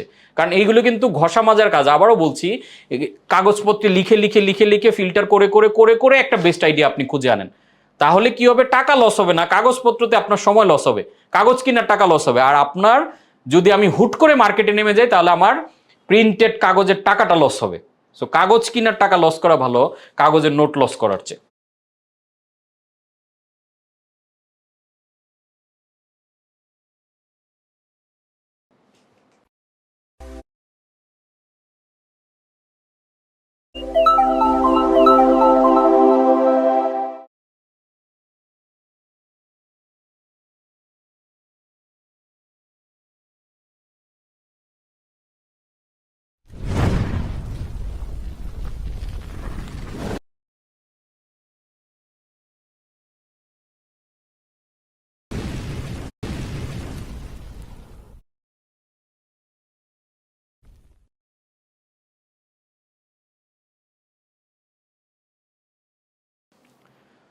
সো যখন আপনি আইডিয়া ফিল্টার করে ফাইনাল করে ফেললেন, তাহলে এবার আপনার কাছে এস্টাবলিশ ইউর ডিফারেন্স। আপনি কোন জায়গাতে মার্কেটে ডিফারেন্স। এই যে এখানে 3টা প্রশ্ন দিয়েছি, এই 3টা প্রশ্ন $3 মিলিয়ন প্রশ্ন। প্রথম প্রশ্ন কি, why do my product, company and idea is different. কেন আমার প্রোডাক্ট এবং আইডিয়া বাকি সবার থেকে আলাদা, মার্কেট থেকে কমিউনিকেট করে পুরো ব্যাপারটাকে আলাদা করে ফেলবেন। আমরা কি করি, আপনি একটু খেয়াল করে দেখেন, সারা পৃথিবীর এখন যত কোম্পানি আমরা দেখি, কোনো কোম্পানি বলে যে আমি পৃথিবীর নাম্বার 1 কোম্পানি, কোনো কোম্পানি বলে যে আমি পৃথিবীর নাম্বার 1 ব্র্যান্ড, বেস্ট কোম্পানি আমি, বেস্ট ব্র্যান্ড আমি। তো বাংলাদেশে এই কমিউনিকেশনগুলো প্রচুর দেখি আমরা, সবাই খালি সেরা পণ্য, হালাল, এটাই বেস্ট, 1 নাম্বার আমরা মার্কেটে। দেখেন আপনাকে একটা সিম্পল লজিক দেই, আমি যদি বলি আপনাকে এখন যে আমার লাইফে আমি ক্লাস 1 থেকে এই পর্যন্ত কোনোদিনও সেকেন্ড হই নাই, সব ফার্স্ট ক্লাস ফার্স্ট রেজাল্ট করেছি, প্রত্যেক ক্লাসে আমার রুল এ ছিল, আমি সমস্ত প্রতিযোগিতায় ফার্স্ট হয়েছি, ইত্যাদি ইত্যাদি, আমি যদি কন্টিনিউ বলতে থাকি, আপনি আমাকে যতই বিলিভ করেন একটু হইলেও আপনার মধ্যে একটা খটকা কাজ করবে যে এতগুলো জায়গায় কি একটা মানুষ আসলে হইতে পারে কিনা। আবার খেয়াল করেন সেম কমিউনিকেশনটা আমি যদি ডিফারেন্ট করি, যে আমি অত ভালো স্টুডেন্ট ছিলাম না, ক্লাসে 5, 7, 10-এর মধ্যে থাকতাম, আমি যে কোনো প্রতিযোগিতায় 2, 3 হয়েছি, কোনোদিন ফার্স্ট হইতে পারি নাই, দেখেন তো এটা কিন্তু খুব সহজে বিলিভ করবেন। তা আমি বেস্ট বলাটা আপনি বিলিভ করতে ভাবতেছেন, আর আমি যখন বলছি আমি বেস্ট না আমি নর্মাল, এটা খুব সহজে বিলিভ করতেছেন। তার মানে এই সাইকোলজিটা যদি আপনি ব্র্যান্ডের ক্ষেত্রে বলেন, আপনি মার্কেটে এসেই আমি সেরা, আরে ভাই আজকে ব্র্যান্ড শুরু করলেন, আপনি কমিউনিকেশন শুরু করলেন আমিই সেরা, আপনি তো আসলেন আজকে শুক্র 8 দিন শুরুই করলেন মাত্র, কিন্তু আপনি বলতেছেন আমি সেরা। এন্ড এই সেরা পৃথিবীর বড় ব্র্যান্ডগুলো এগুলো বন্ধ করে দিছে আরো 30, 40, 50 বছর আগে। এখন আর বড় ব্র্যান্ড এটা বলে না, ট্রুলি স্পিকিং তারা ডিফারেন্সটা এটা দিয়ে ক্রিয়েট করে না, কারণ সেরা সবাই বলতে বলতে এটা পচায় ফেলছে। এখন ওই পচায় ফেলে যেটা তারা ফেলে দিছে ওইটা দিয়ে আমরা এবার মার্কেটিং কমিউনিকেশন ডেভেলপ করি, আমি সেরা, আমি মার্কেটে 1 নাম্বার। ভাই এটা আপনাকে 1 নাম্বার সার্টিফিকেট কে দিছে? আমি বিশেষ করে এসএমই উদ্যোক্তাদের দেখি তারা কমিউনিকেশনে সবাই করে, কিন্তু আপনি খেয়াল করেন বিগ ব্র্যান্ড, আজকে যদি অ্যাপেলের কথা চিন্তা করেন, তারা বলে আমরা মার্কেটের সেরা। কারণ দেখেন এখানে আরেকটা সাইকোলজিক্যাল টার্ম আপনাদের সাথে মানে শেয়ার করি, জিনিসটা এরকম। ধরেন আমি আপনাকে একটা জিনিস বর্ণনা করতেছি, বর্ণনা করার সময় প্রতি লাইন বলার পরে আল্লাহর কসম করে বলতেছি ভাই এইটা হইছে, খোদার কসম জিনিসটা এমন হইছে, জানেন ভাই আল্লাহর কসম অমুক হইছে। যখন আমি এইভাবে বলবো, ট্রুলি একটু চিন্তা করে দেখেন তো আপনার কাছে কি মনে হবে, যে সামথিং রং। উনি প্রতি কথায় এই কসম কেড়ে কেড়ে বলতেছে, তার মানে একটা ভেজাল আছে, ওই ভেজালটা ঢাকার জন্য উনি কসম করতেছে। এখন আপনি যখন সেরা কন্টিনিউ এটা বলবেন কেন? তার মানে গাপলা আছে, এবং আপনি নিজে মনে করেন আমি সেরা না, বিধায় আপনি বলেন আমি কিন্তু সেরা। ভাই বুঝছেন তো ভাই, আমার আমার ব্র্যান্ড কিন্তু সেরা, আমি কিন্তু 1 নাম্বার, বুঝছেন? এইটা বলা মানে আমি যে 1 নাম্বার না, এটা আমার কথাতেই বোঝা যাচ্ছে, জিনিসটা বুঝছেন? সো এই জন্য বিগ ব্র্যান্ডগুলো এই ধরনের কমিউনিকেশন এখন আর করে না। কোকা কোলা কোনোদিন বলে না যে আমি বিশ্বের 1 নাম্বার কোলা, সে বলে ওপেন হ্যাপিনেস। আলাদা একটা জায়গা দখল করে নিছে ওপেন হ্যাপিনেস। আবার চিন্তা করে দেখেন 7 আপ, 7 আপ কিভাবে মার্কেটে আসলো? ওরা আইসা বলো নাই কোকা কোলার চেয়ে আমরা বেটার, আমরা সেরা 7 আপ, না, সে আইসা বলছে নো কোলা। সে একটা নো কোলা ক্যাম্পেইন নামাইলো, এবং এমন টাইমে নামাইলো সেটা তখন ভিয়েতনাম যুদ্ধতে আমেরিকান প্রচুর ডলার নষ্ট করতেছে, আমেরিকা হারতেছে এরকম একটা অবস্থা, এবং সারা আমেরিকা তখন অনেক কিছুর বিরুদ্ধে আন্দোলন চলতেছে, মানে এই নো ওয়ার, এইটা তখন পপ কালচার ডেভেলপ হইতেছে, অনেক কিছুর ডেভেলপমেন্টে আগের পুরনো জিনিসকে সবাই নো বলতেছে। তখন 7 আপ বললো যে এই মুহূর্তে সবাই নো একটা সেগমেন্টে আছে, কোনের বিপরীতে একটা নতুন কিছু এস্টাবলিশ করা, পুরনো একটা ধ্যান ধারণা একটা নতুন কিছু। তখন ওরা ক্যাম্পেইন ছেড়ে দিল নো কোলা ক্যাম্পেইন। তার মানে 7 আপটা কিন্তু কোলা না, খেয়াল করে দেখেন কোলার বিপরীত। তার মানে ও ডিফারেন্সটা ক্রিয়েট করলো যে আমি কোলার উল্টা। কারণ পৃথিবীর যে কোনো ব্র্যান্ড যদি আপনি দেখেন, অপোজিটে আরেকটা ব্র্যান্ড পাবেন। আপনি অ্যাপেলের বিপরীতে গিয়ে হয়তো স্যামসাং বা ব্ল্যাকবেরি পাবেন, আপনি কোকের বিপরীতে 7 আপকে পাবেন, আপনি ধরেন প্রাণের বিপরীতে বসুন্ধরা পাবেন। মানে এরকম দেখবেন যে পৃথিবীর টপ ব্র্যান্ডগুলোর বিপরীতে আরেকটা অপোজিট ব্র্যান্ড আছে, কারণ কখনোই পৃথিবীর 100% মানুষ একটা ব্র্যান্ডকে পছন্দ করে না, অপোজিট। কিছু মানুষ গ্রামীণকে দেখবেন দেখতেই পারে না, তারা রবি বা অন্য কিছু ইউজ করবে। কিছু মানুষ রবিকে দেখতেই পারে না, তারা অন্যটা ইউজ করবে। কিছু মানুষ প্রাণের প্রোডাক্ট কিনবেও না, মানে তাদেরকে টাকা দিয়ে দিলেও কিনবে না। আবার কিছু মানুষ দেন ফ্রেশের ওই তেল ছাড়া খাবে না, ফ্রেশের ওই প্রোডাক্ট যখন আসবে। তার মানে এই জিনিসটা কিভাবে হয়? সাইকোলজিক্যালি হয়। আজকে দেখেন নাইকি বিক্রি করে কি জুতা, আমরা জুতা বেচলে কি বলতাম? আমার জুতা সেরা 1 নাম্বার, পিওর লেদার। এখন আপনি লেদার নিয়ে এত কনসার্ন কখন? আপনি লেদার নিয়ে যখন বারবার বলবেন, তার মানে আপনার লেদারে ঝামেলা আছে, মানুষ মনে করবে। ধরে নিলাম আপনি লেদারটাই বিক্রি করতেছেন, কিন্তু আপনি যখন বলবেন আমি কিন্তু খাঁটি লেদার দিতেছি, ভাই জানেন আমার লেদার খাঁটি, আমার জুতার লেদার খাঁটি, তখন আপনি একটু ঠান্ডা মাথায় ভাবেন তো, আপনার মাথায় এই সন্দেহটা আসবে না যে এত খাঁটি বলতেছে, বারবার লেদার বলতেছে, তার মানে লেদার মনে হয় না এটা, অথচ লেদারই কিন্তু। তার মানে আপনি যখন জিনিসটা খাঁটি, আপনি যখন ক্লিয়ারলি জানেন আমি এটা, এইটাকে আর আলাদা করে বলা লাগে না, নাইকির আর বলা লাগে না আমরা সেরা জুতা, কমিউনিকেশন দিয়ে ও সেল করে। নাইকি কি বিক্রি করে আপনারা একটু ঠান্ডা মাথায় খেয়াল করে দেখেন তো। Nike is selling the winning spirit.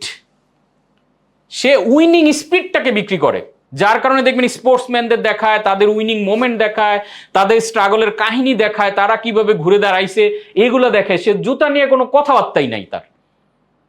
দেখেন চিন্তা করে, তার মানে উইনিং, তুমি নাইকের জুতা পরলা মানে তোমার মধ্যে একটা উইনিং স্পিরিট, স্পোর্টসম্যানশিপ চলে আসলো, তোমার মধ্যে একটা বড় হওয়ার স্পিরিট চলে আসলো, একটা কনফিডেন্স চলে আসলো। দেখেন, দ্যাটস দ্য সেলিং পয়েন্ট। আজকে দেখেন রিন, তারা ডিটারজেন্ট পাউডার, সাবান বিক্রি করে, অথচ তারা বিজ্ঞাপনে আসলে কমিউনিকেট করে কি কনফিডেন্স, যে তুমি সাদা মানি হচ্ছে তুমি এই যে ঢোকার সময় সাদা হয়ে যাও, তার মানে থাকুন উজ্জ্বল সবসময়। আপনি যখন উজ্জ্বল থাকেন, আপনি ফুরফুরে থাকেন, আপনি তখন এই যে 5 স্টার হোটেলে ঢোকার সময় দেখেন ওরা আটকায় দিছে যে এই ময়লা জামা পরে আসছে, কিন্তু জামাটা যখন চাদরটা খুলে ফেললো আর ঋণ, তার মানে বুঝাচ্ছে কি ঋণ তোমাকে এরকম কনফিডেন্স দেয়, তুমি 5 স্টার 7 স্টার যে কোনো হোটেলে মানে ঢোকার সময় একটা কনফিডেন্স, যে কোনো কাজে একটা কনফিডেন্স। দেখেন আজকে ফেয়ার অ্যান্ড লাভলির কথা চিন্তা করে দেখেন, আমি যদি 25 বছরও ফেয়ার অ্যান্ড লাভলি মাখি আমার গায়ের রং এমনই থাকবে। তাহলে তারা কি বিক্রি করতেছে? তারা বিক্রি করতেছে হোপ, হোপ অফ বিউটিফিকেশন। তারা এই হোপটাকে আমাদের মাথায় লাক্স কি সাবান বিক্রি করতেছে? তারা বোল্ডনেস বিক্রি করতেছে। তাহলে সেলিব্রিটিদের এই সেলিব্রেশনকে বিক্রি করতেছে, বোল্ডনেস, বিউটি, মানে গ্ল্যামার, এগুলাকে দেখাচ্ছে তারা। তারা কিন্তু বলতেছে না যে 1 নাম্বার সাবান, এইটা না, তারা ওই জায়গাটাকে ফোকাস করছে। সো আপনি খেয়াল করে দেখেন, এই যে দেখেন সার্ফ এক্সেল, সার্ফ এক্সেল বলতেছে যে আমরা মার্কেটের 1 নাম্বার ডিটারজেন্ট পাউডার, আমরা বেস্ট ডিটারজেন্ট পাউডার, আমাদের সাবান সবচেয়ে ভালো। না, Surf Excel is selling child development. তারা বাচ্চাদের বড় হওয়ার যে স্পৃহা, বাচ্চাদের যে ডেভেলপমেন্ট, দাগ থেকে যদি দারুণ কিছু হয় দাগই ভালো, তার মানে বাচ্চাকে খেলতে দিন, ওকে গ্রো করতে দিন। সার্ফ এক্সেল আপনার পাশে আছে, আপনার ধোয়া টোয়ার জন্য চিন্তা করার দরকার নেই, আপনার বাচ্চা যেমনি খেলতে চায় ওরা খেলতে দেন। তাহলে এই বাচ্চা ব্যাপারটা মানুষের কিন্তু খুবই ইমোশন, খুবই সফট কর্নার। একটা বাচ্চা কি চিন্তা করে দেখেন তো, আমাদের বেবিদের ক্ষেত্রে আমাদের সফট কর্নারটা কিরকম। তো আমার বেবিকে গ্রো করার জন্য কোনো একটা ব্র্যান্ড যখন কথা বলে, অটোমেটিক্যালি ওই ব্র্যান্ডের প্রতি আমার একটা সফট কর্নার কিন্তু কাজ করে। দেখেন আজকে অ্যাপেল, চিন্তা করে দেখেন, থিঙ্ক ডিফারেন্ট ও যখন লঞ্চ করলো তখন কি বললো যে সারা পৃথিবী পরিবর্তন করে দিয়েছে চিন্তার মাধ্যমে। তখন পৃথিবীর শ্রেষ্ঠ ফিলোসফার সক্রেটিস কিভাবে চেঞ্জ করে দিল, মানে সারা পৃথিবী পাল্টে দিয়েছে, নেলসন ম্যান্ডেলা, আজকে এরা পাল্টাইছে পৃথিবী, এদেরকে নিয়ে আসলো ফোকাসে। সো এই ফিলোসফাররা, এই যে এডুকেটররা, এই যে সারা পৃথিবীর স্কলাররা, তারা পৃথিবীকে চেঞ্জ করেছে। তারা কিভাবে চেঞ্জ করেছে? তারা ডিফারেন্টলি চিন্তা করেছে। আর সেই ডিফারেন্ট থিঙ্কিংটা কে করে? অ্যাপেল করে। Think different.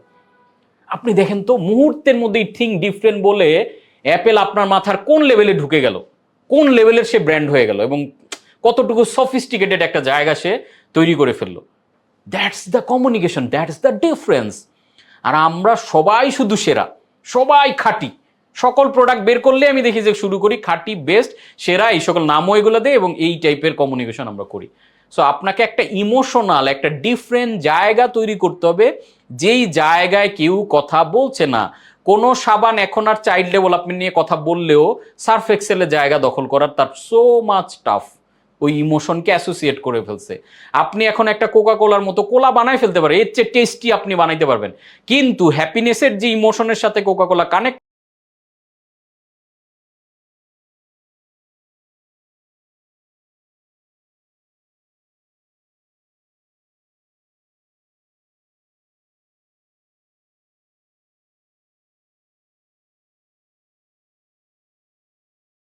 এইটা আপনি আর সহজে কানেক্ট করাইতে পারবেন না।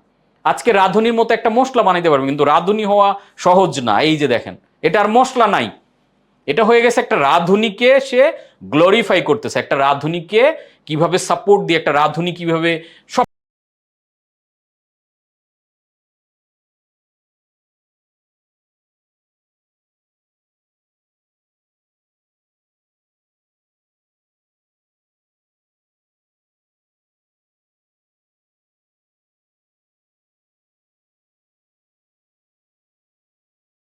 কিছুকে চেঞ্জ করে ফেলতে পারে, সেই জায়গাটাকে ফোকাস করতেছে।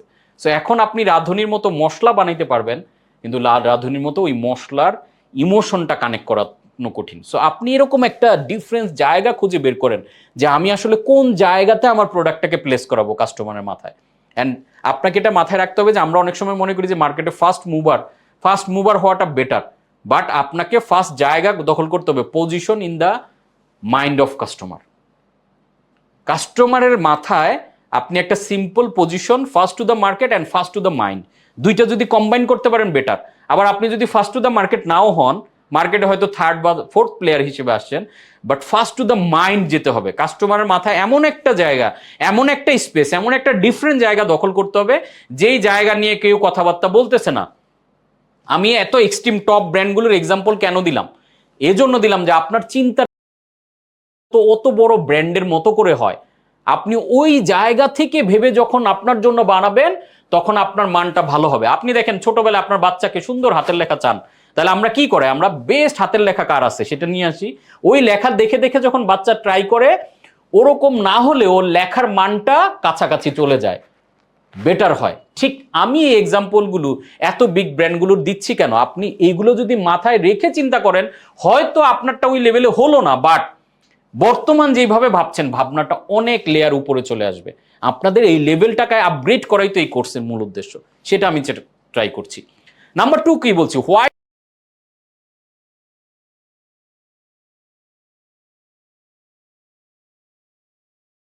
People spend on it. আমি যে প্রোডাক্ট, যে আইডিয়া, যে সার্ভিসটা মার্কেটে আনলাম, এটার পেছনে মানুষ টাকা ব্যয় কেন করবে, কোন বেনিফিটটা আপনি দিচ্ছেন, এটাকে কন্টিনিউ কমিউনিকেট করা যে আমার পিছনে টাকা ব্যয় করবা, বিকজ অফ দ্যাট আমার কোর্সে আসলে তুমি এটা পাবা, আমার এই প্রোডাক্ট খেলে তোমার এটা হবে। তার মানে বেনিফিট ড্রিভেন কমিউনিকেশন করা।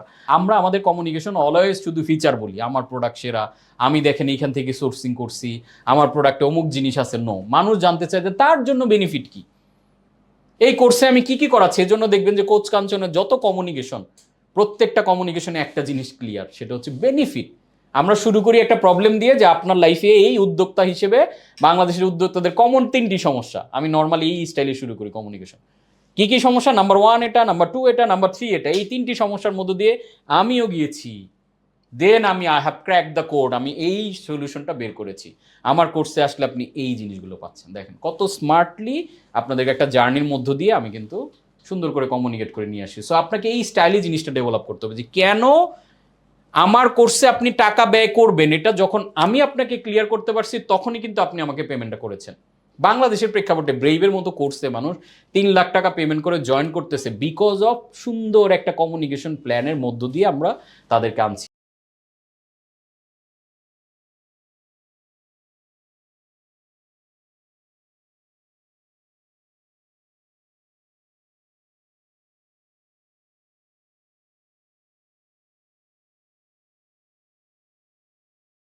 সো আপনি আপনার 3,000, 5,000, 10,000 টাকার প্রোডাক্ট বিক্রি করতে গেলে আরো ইজি ওয়েতে সুন্দর করে পারবেন। সো আপনি মাথায় শুধু এটা চিন্তা করেন যে কাস্টমার আমার প্রোডাক্টটা কেন কিনবে, একটা, দুইটা, তিনটা বেস্ট কারণ খুঁজে বের করেন যে এই কারণটা, এই কারণটা, এই কারণটা, এই কারণগুলো কন্টিনিউ কমিউনিকেট করেন যে আমারটা কিনবেন এইখানে, আমার ডে কেয়ার সেন্টারে আসবেন এই ফ্যাসিলিটির জন্য আসবেন, আমার প্রোডাক্ট কিনে খাবেন এটা, আমার ফুড খাবেন এটা, এই স্পেশাল একটা জায়গা। Number 3, why do people buy it from you. বাংলাদেশে তো অনেক কোর্স আছে, অনেকেই ট্রেনিং করাচ্ছে, তাহলে আমারটা কেন পারচেস করবে? সো স্পেশাল কি ব্যাপার আমার মধ্যে আছে, কোন জিনিসটা আমি ডিফারেন্ট দিচ্ছি। আমার 17 বছরের এক্সপিরিয়েন্স আছে, এজন্য দেখবেন যে আমার এই অথরিটি কমিউনিকেশনগুলো আছে। আমার বাংলাদেশের ন্যাশনাল লেভেলের 5টা অ্যাওয়ার্ড আছে, আমি ইন্টারন্যাশনালি 6টা সার্টিফিকেশন পেয়েছি, আমি 4টা বই লিখেছি। এই যে দিস ইজ অথরিটি। এই অথরিটিগুলো যখন দেখছে তখন চিন্তা করছে যে না, ওনার কাছে কেন যাবেন। দেখবেন আপনারা কেন আসছেন, আপনাদেরকে জিজ্ঞেস করলে প্রত্যেকে দেখবেন কমনলি বলবেন এটা এটার কারণে, এটার কারণে, এটার কারণে। আপনি কি কি চিন্তা করবেন, এই চিন্তা আমি আগেই করে রাখছি, এবং করে ওই কমিউনিকেশনগুলো আমি আমার ওয়েবসাইটে, আমার ফেসবুক পেজে, আমার মার্কেটিং আমি দিয়ে রাখছি। সেম অ্যাজ আপনার করতে হবে। Why do people buy it from me. আপনি চিন্তা করেন কেন মানুষ আমার থেকে কিনবে, আমার কোন ব্যাপারটা কমিউনিকেট করলে মানুষ কিনতে ইজি হবে এবং সহজে চিন্তা করবে যে না, কোনো কিছু না পেলে ওনার থেকে কিনা যায়। আপনারা কি কি কনসিডার করেন? আমার ক্ষেত্রে কনসিডার করেন যে না, ওনার একটা বড় গুণ হতে পারে যে উনি যেহেতু নিজে ব্যবসা করে, তার মানে আমার প্রবলেমটার বেস্ট সলিউশন দিতে পারবে। উনি যেহেতু ব্যবসা নিয়ে একটা বই লিখেছে এবং বইটাতে যে তথ্য দিয়েছে, তার মানে ওনার ট্রেনিংয়ে গেলে আরো ভালো কিছু পাবো। দেখেন, এগুলো যে আপনি কনসিডার করবেন আমি জানি, বিদে এই ম্যাটেরিয়ালগুলো আমি আগে তৈরি করেছি।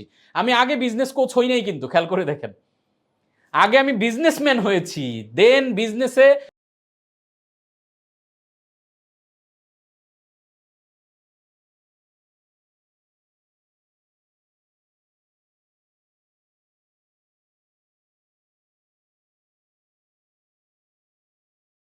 সাকসেস হয়ে আমি বিজনেস কোচ হয়েছি।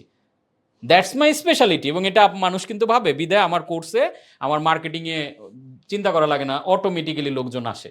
মানুষ যেখানে 2,000 টাকার কোর্স অফার করে 10 জন একসাথে করতে কষ্ট হয়ে যায়, সেখানে আমি 3 লাখ টাকার কোর্সে আমার 20-30 জন 40 জন, এবার হয়তো মানে অলমোস্ট 40+ হয়ে যাচ্ছে ব্যাচ 2-তে।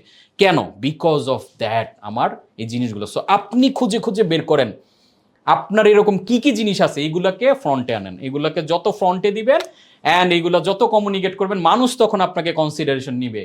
এবং এই জন্য আমি নিচে লিখছি, দেখেন, যে find 3 clauses of product that exist in the market. আপনার প্রোডাক্টের কাছাকাছি 3টা প্রোডাক্ট মার্কেটে এক্সিস্ট করে, তারা কি কমিউনিকেট করে ওইটাকে একটু ফলো করেন এবং আপনি চেষ্টা করেন তার চেয়ে একটু বেস্ট ওয়েতে জিনিসটাকে প্রোভাইড করার জন্য।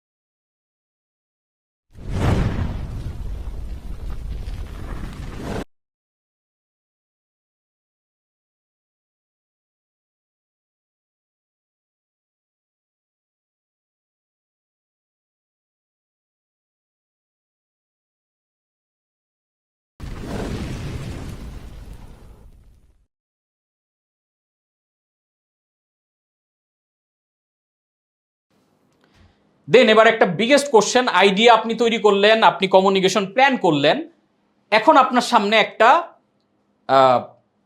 রাস্তা আসবে, যেই রাস্তার 2 মুখী রাস্তা, মানে ডানেও যেতে পারেন আপনি, বায়েও যেতে পারেন। গন্তব্যের জন্য 2টা রোড আপনার সামনে আসবে। এখন আপনি কোন দিকে যাবেন? কারণ এইটা নিয়ে ব্যাপক একটা কনফিউশন আমাদের মধ্যে থাকে। আমি কোন দিকে যাব আমরা তখন বুঝতে পারি না। সো এই কনফিউশনের জন্য আমি এই স্লাইডটা রাখা, যেটা আপনার পাথওয়েটা তৈরি করে দিবে যে আমি এদিকে যাব না এদিকে যাব। সো বাংলাদেশে এখন স্টার্ট আপ গ্রো করছে এবং ওয়ার্ল্ড ওয়াইডই, বিশেষ করে ইন্ডিয়ান বাংলাদেশে এখন এগুলোর প্রচুর মানে গ্রোয়িং একটা জায়গাতে আছে।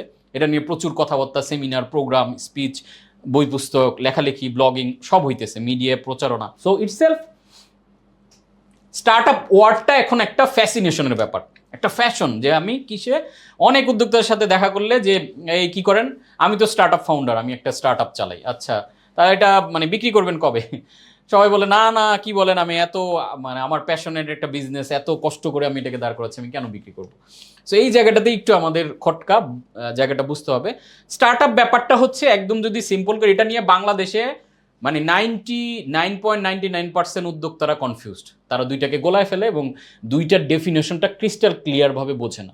সো আজকের ক্লাসে আমরা একদম সিম্পলিফাই করে জিনিসটা একদম ক্লিয়ার বোঝানোর চেষ্টা করব, যাতে আপনি পাথওয়েটা নির্ধারণ করতে পারেন যে আমি কোন দিকে যাব। কারণ এটা বোঝাটা ইম্পর্টেন্ট ডে 1 থেকে। যখন আপনি আইডিয়া জেনারেট করে, প্ল্যান করে, ডিফারেন্সিয়েশন করে মার্কেটে গেলেন, এবার মার্কেটে আসলে আলটিমেটলি আপনি কোন উচ্চতায় যেতে চান সেটা বোঝার জন্য এই জিনিসটা জরুরি। সো স্টার্ট আপ মানি হচ্ছে, আমরা যদি জিনিসটাকে এভাবে করে ভাবি, যে ধরেন আপনি একটা গাছ লাগালেন বা একটা জমি সিলেক্ট করলেন যে এখানে আপনি এরকম 100টা গাছ লাগাবেন। এই গাছগুলো লাগাবেন, গাছগুলো বড় হলে আপনার প্ল্যান হচ্ছে গাছগুলোকে বিক্রি করে দিবেন। This is start up. আবার আরেকজন গাছ লাগালো, চিন্তা করলো গাছ থেকে যে ফল হবে আমি এই ফলগুলো বিক্রি করব। This is SME. আরো সহজ করছি, স্টার্ট আপ মডেলের মেইন জায়গাটা হচ্ছে এক্সট্রিম গ্রোথ। অর্থাৎ স্টার্ট আপের মডেলটাই হচ্ছে অনেক টাকা বার্নিং করে এটার হিউজ একটা গ্রোথ দেখানো হয়। যে এই যে গত 3 বছরে আমার এখানে 3 কোটি লোক কেনাকাটা করছে, মাত্র 3 বছরে। দেখেন সো যখন এটা ভেঞ্চার ক্যাপিটালিস্ট ফার্ম অথবা অ্যাঞ্জেল ইনভেস্টরকে দেখায় যে এইভাবে র্যাপিড গ্রোথ যাচ্ছে, দেখো আগামী 5-10 বছরে এটা ডোমিনেট করবে পুরো মার্কেটের সাইজ 500 কোটি টাকা, 5,000 কোটি টাকা, এই 5,000 কোটি টাকার পুরো মার্কেটটা আমরা গ্র্যাব করার মতো করে প্ল্যান করছি। দেখো এখন আমি একটু বার্নিং করে দেখো এই জায়গায় চলে আসছি, এটা 5-10 বছরে একদম গ্রোথ মানে একবারে উপরে উঠে যায় সিস্টেমটা এরকম। এটা দেখার ফলে বিভিন্ন স্টেজে বিনিয়োগকারীরা বিনিয়োগ করে। সো সিড ফান্ডিং বলা হয়, আপনারা শুনবেন, সিরিজ এ বলা হয়, সিরিজ বি ফান্ডিং বলা হয়। এগুলো মানে কি? এগুলো স্টার্ট আপের এক একটা স্টেজ, ধরেন ক্লাসের মতো 1, 2, 3, 4, 5। সো সিড ফান্ডিং হলো একদম এমবিপি পর্যায়ে আইডিয়াটা একটু গুছানোর চেষ্টা করছেন, ওই সময় আপনি কি করলেন যে হ্যাঁ আমি এরকম একটা আইডিয়া নিয়ে কাজ করছি, এটা এইভাবে গ্রো করবে। তো ওই সময় আপনি হয়তো নর্মালি কি হয়, অ্যাঞ্জেল ইনভেস্টর মানে কি, আপনার পরিচিত যারা ইনভেস্ট করে বিভিন্ন জায়গায়, বিভিন্ন কোম্পানি বা বিভিন্ন ব্যক্তি, তাদের কাছে অ্যাপ্রোচ করলে একটা টাকা নিয়ে আসলেন যে হ্যাঁ 20 লাখ টাকা দেন, 20 লাখ টাকা দিলে আমার এইটা সিড, মানে এটা তখন বীজ, চিন্তার বীজ, প্ল্যানিংয়ের বীজ আছে, এইটাকে আমি মার্কেটের একটু হইলেও নামিয়ে একটা জায়গায় নিতে পারবো। ওই স্টেজে আপনি একজনের থেকে 20 লাখ টাকা নিয়ে আসলেন, তাকে 10% শেয়ার দিয়ে দিলেন, সিম্পল। এবার এই 20 লাখ টাকা দিয়ে আপনি কি করলেন, এটাকে একটু মার্কেটে নিলেন, নেওয়ার পরে দেখলো যে না ভালোই করছে, এইভাবে গ্রো করছে, দেখাইলেন। এই গ্রোথটা দেখিয়ে আপনি এবার আরেকটু বড় ইনভেস্টরের কাছে গেলেন, হয়তো ভেঞ্চার ক্যাপিটালিস্ট ফার্মের কাছে গেলেন। ভেঞ্চার ক্যাপিটালিস্ট ফার্ম কারা? যারা এরকম স্টার্ট আপগুলোতে বিনিয়োগ করে, অনেক বিনিয়োগকারী মিলে এখানে একটা ফার্ম করে, তারা বিভিন্ন স্টার্ট আপে ফান্ড কন্টিনিউ দিতে থাকে, এটাই তাদের বিজনেসটাই এটা, এই ফার্মটাই ইটসেলফ একটা বিজনেস। তখন একটু গ্রো করার পরে আপনি দেখাইলেন ওরকম ক্যাপিটালিস্টদের কাছে যে ঠিক আছে আমার এটা এরকম এখন 2 কোটি টাকা লাগবে। তার মানে কি হলো, আপনি সিড থেকে একটা সিরিজ স্টেজে, সিরিজ এ তে হয়তো চলে গেলেন, তারপরে এ থেকে আবার একটু গ্রো করলে বি তে চলে গেলেন। এখন এখানে কি হয়, বিভিন্ন সিরিজে বিভিন্ন জন এক্সিট নেয়। যেমন আপনি বি সিরিজে চলে গেছেন, তখন আপনি হয়তো 100 কোটি টাকা ফান্ডিং নিয়েছেন, তখন আপনি কি করলেন, তখন তো আপনার শেয়ার কিন্তু সেই 100% নি, এই 100% শেয়ারই কিন্তু বিক্রি করতেছেন।